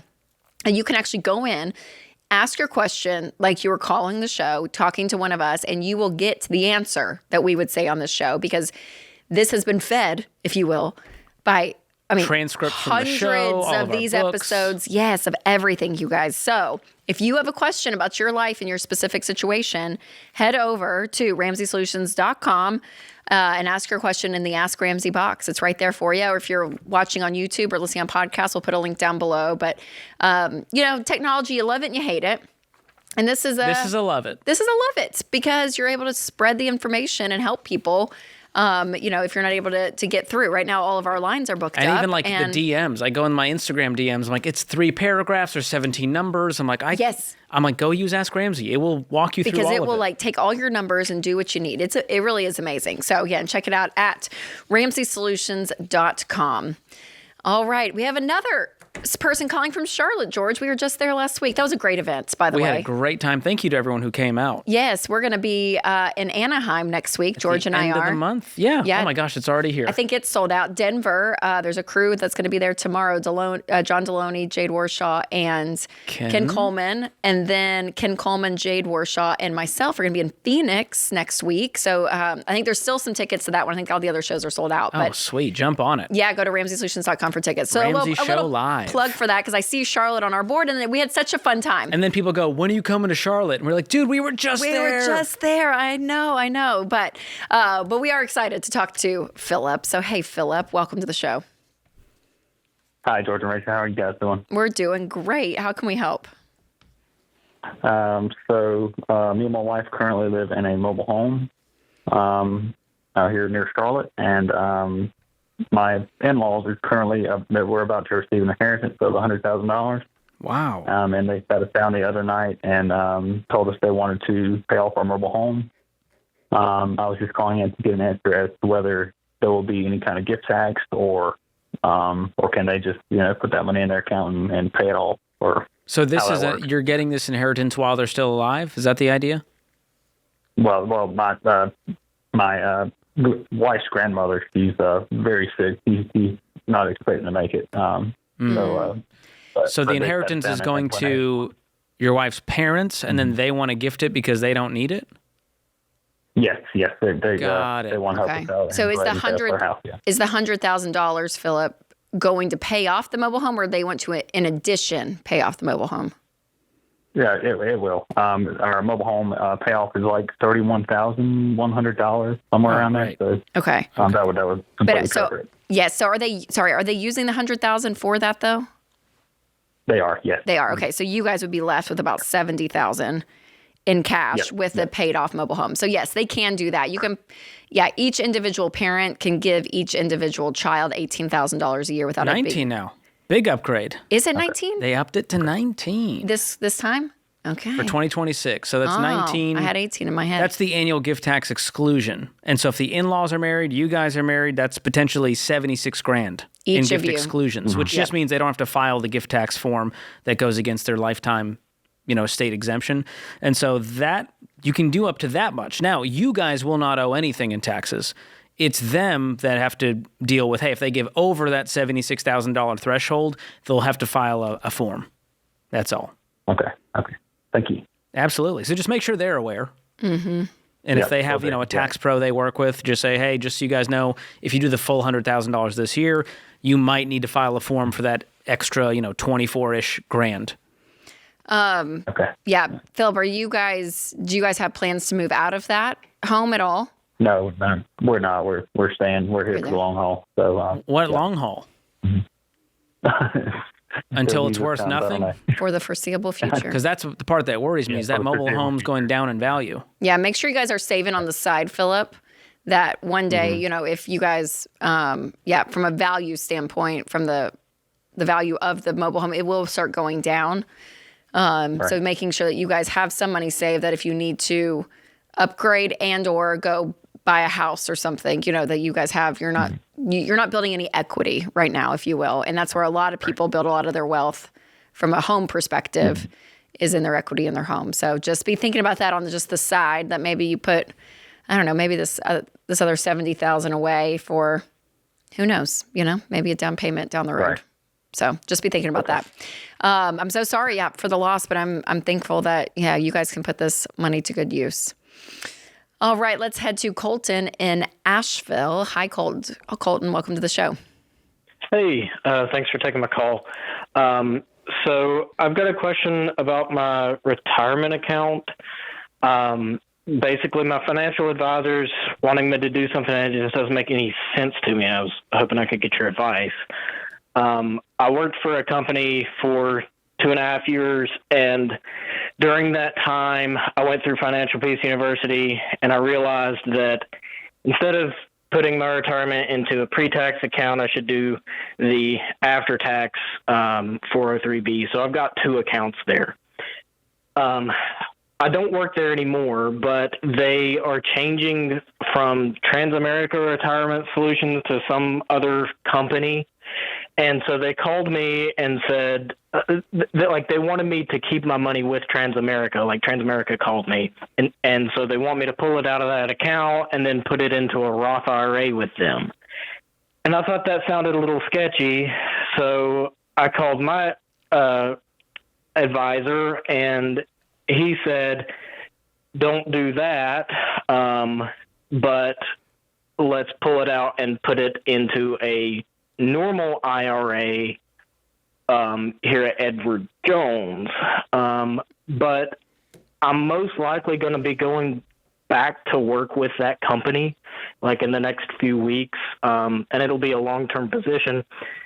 So I don't know if it even makes any sense to take it away from that company or just let them change to their new retirement solution company and keep it with them and start investing back into it. Well, I would just hang on tight until we know what's going to happen in the next few weeks. If you go back to that job, you just reopen that 403B and keep investing. But it's not bad advice to say once you leave a job, you should do a direct rollover to an IRA, because you don't have control over that anymore. The employer doesn't want to manage this old fund. It's like keeping your stuff at your ex's house. And it can be getting dinged with fees at the same time. And the IRA gives you basically unlimited options to invest, where your employer plan might have 10 to 15 funds to choose from. Yeah, so Colton, we do always suggest, when you leave a company, you roll over your 401k or 403b to a traditional IRA. That's great. If it's traditional 401k money or 403b money. That's true. If it was Roth, yes, that would be different. Right. But since you may be going back there, instead of dealing with all the hassle. Just wait it out. If you don't go back, I would roll it over. You can do it through your advisor. You can do that on your own. There's a lot of options here, but they're not giving you bad advice. And an example is my wife worked at Ramsey for 9 years. Well, when she left, we rolled over her money. She had some in traditional, some in Roth. We rolled over the Roth side to a Roth IRA, rolled over the traditional side to a traditional IRA. And it was direct rollover. So we didn't see the money. It was not in our bank account. We moved it directly to avoid any taxes. Yep. So good. Okay. Well, hope that helps, Colton. And good luck with all the transitions. I hope you kind of get settled and feel good about where you end up.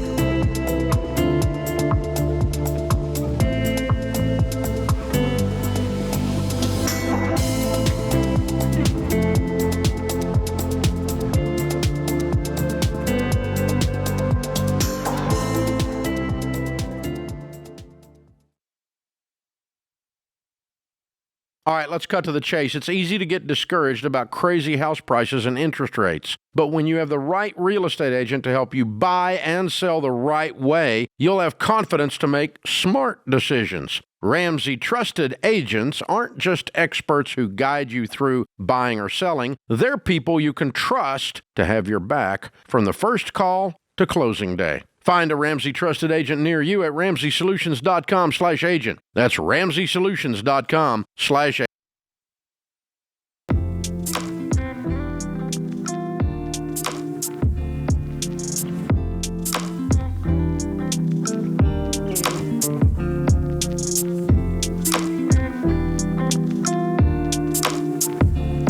Our scripture of the day comes from 1 Peter 4:8.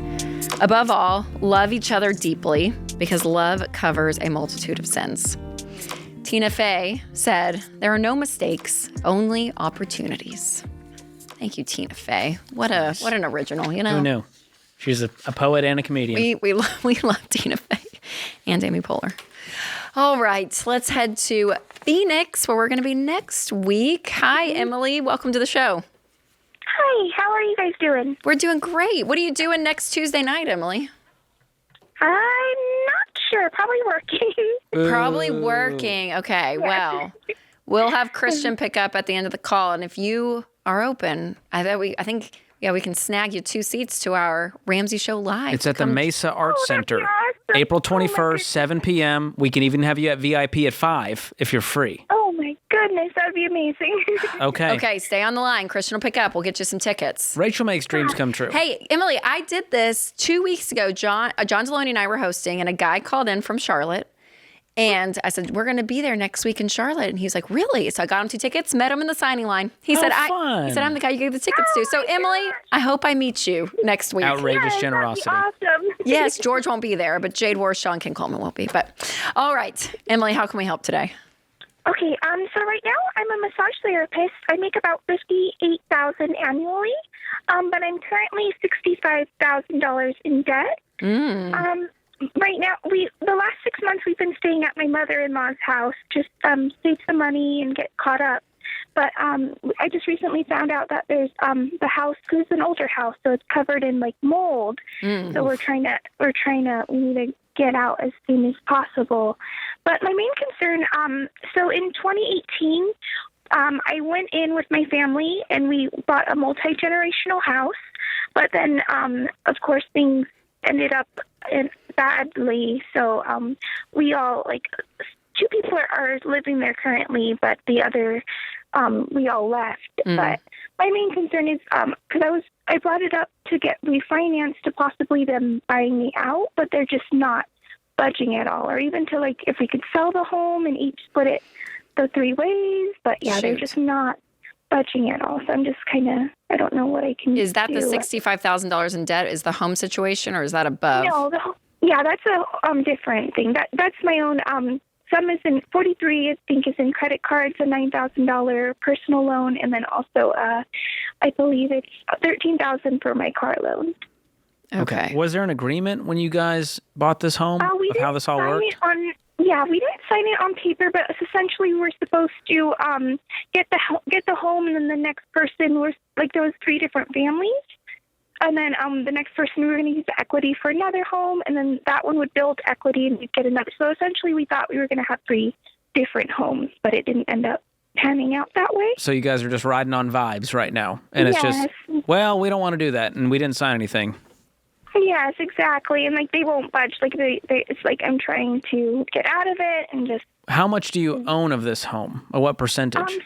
There's still $250,000 left. The home currently is $425,000. Mm-hmm. And what's the plan for the people that are living there now? What are they saying? They are just saying it's mainly my mother. She just doesn't. She thinks it should be a forever home that because I have 4 sisters, so it's like all of us. You ain't living forever in a mold-covered home. I'll tell you that much. I mean, it's going to crush her health. Does she not understand that? No. So it's currently my mother-in-law's is the one. The mother-in-law has the mold. Currently. Yeah. She's so, the other home is different. Okay, gotcha. Okay, and you're married, Emily. How much do you guys bring home a month? You and your husband combined? I make 58. I believe he makes 50 as well. But right now, he's like our finances are separate. He's trying to pay off his stuff while we're at his mother's, and then I'm trying to pay off my stuff. Okay, what kind of debt does he have? He also has a car loan himself, and then he also has, I believe, $9,000 in credit cards. Okay, why are you guys doing it separately? That's always been that way. I don't think we've ever combined money. How long have you guys been married? We've been married 2023, but we've been together for 13 years. Okay. Well, what I would probably do if I were you guys, I'm trying to think, your cars, loans, everything. What did you rack up $43,000 of credit card debt with? Well, I have 2 small children, and it was just like one thing after another. Okay. He did lose his job for like 2 years, so it was just trying to. So he lost his job for 2 years. Your ex-husband or your current husband? My current husband. And you help float his financial life? Yes, exactly. But we're not combining finances, only when he needs help? Yeah. Okay. So what I would do, Emily, is that this is a bigger question. It's more of a shift in the relationship. But what we find, couples who work together and say, hey, this is our household income. Here are our household bills. Your debt is my debt. Like we're in this financial life together. They win faster. They get out of debt faster. They build wealth faster. When you're trying to do your own thing, it's going to take you both longer. But when you have synergy, not only from a mathematical perspective, but also a teamwork perspective, it does. It just goes so much faster. So that's a really big conversation because you guys have done your own thing for about 15 years with money. But what I would do, I would really, I would push you guys to combine and work together, and you guys list out your debts together, like his $9,000 in credit card debt, your $9,000 personal loan together. You guys like make a plan and say, hey, what if we lived on $60,000 and we had $45,000, this year to pay off debt? What could we knock out? And you start together doing a plan, and you guys could be out of debt in 2.5 years if you really, really focused on this. But you couldn't do that separately. You would be slowly doing it because you're paying some bills over here, he's paying some. So it's all disjointed right now. Yes. So I would, I would have a relationship conversation and combine your money. Got it. Okay. And what is your share of the house that you co-own? How much would you actually get if they bought you out? I'm really just asking. I'm just a $43,000 for credit card. I own a third of the mortgage and the deed. So you own a third of the house. If they were to buy you out, how much would you net? I just wanted the 43 is what I just asked for. I'm not sure. You just want the 43 even though you own more of it? Exactly. Okay. I just want to get out of what. Well, I mean, the one thing you can do is to get a real estate attorney, and you can do something called a partition action, where a court can order and enforce the sale of the home. But you need to kind of get some details down. What's the home actually worth? Get the home appraised. And then what's your share? How much are you wanting? And then present a formal written buyout offer. Because right now, nothing has been written down. It's all just messy dysfunctional family dynamics. And it'll continue to get messier as time goes on, honestly, Emily. So organization is your best friend right now. That includes getting on the same page with your husband, combining the finances, attacking your debts as one. That will help all of this. Got it. Well, thank you so much. Thank you. Absolutely, Emily. Thanks for the call. Yes, thank you. Hold on the line too, Emily, if you're still there, and we can see if we can get you tickets to Phoenix and bring your husband. This you guys is a would be perfect great. way to get on the. You know what? Yes. Ask your question. Hey, our finances are separate. Yeah. Here's why, and have the jury weigh in. Yeah, on and the have stage. him there too. We can all talk it out in the Ramsey Show live. That's why we love this event. But Ken, Emily, Jade, you're and so Rachel kind. can solve pretty much any quandary. So kind. I believe in you guys. You know, but this is the warning call of when people commingle from a family perspective, real estate. They have this dream that, hey, let's buy a piece of land, we'll plot it out, and everyone can build a home. Well, when one person we'll have 7 homes one day. and when one person wants to move out of state because the spouse, got a job and they got to sell their home to a stranger, it messes up the whole thing. Or this, we're all going to go in on a home together, and you can have this equity, I'll have this, and it's going to be great. Will it though? It does. Yeah, it rarely works, you guys. I can count on 0 fingers how many calls we've gotten. We're like, this was the biggest blessing in my life that I co-owned it with my mother-in-law, my sister. I know. And now 3 of them want out, 1 of them doesn't. I mean, it's a nightmare. It's a tangled nightmare. And so, just a warning, you guys, for all of that. But George, great show. Thank you. Thanks you as to well. everyone in the booth, and thank you everyone for listening. And remember, there's ultimately only one way to financial peace, and that's to walk daily with the Prince of Peace, Christ Jesus.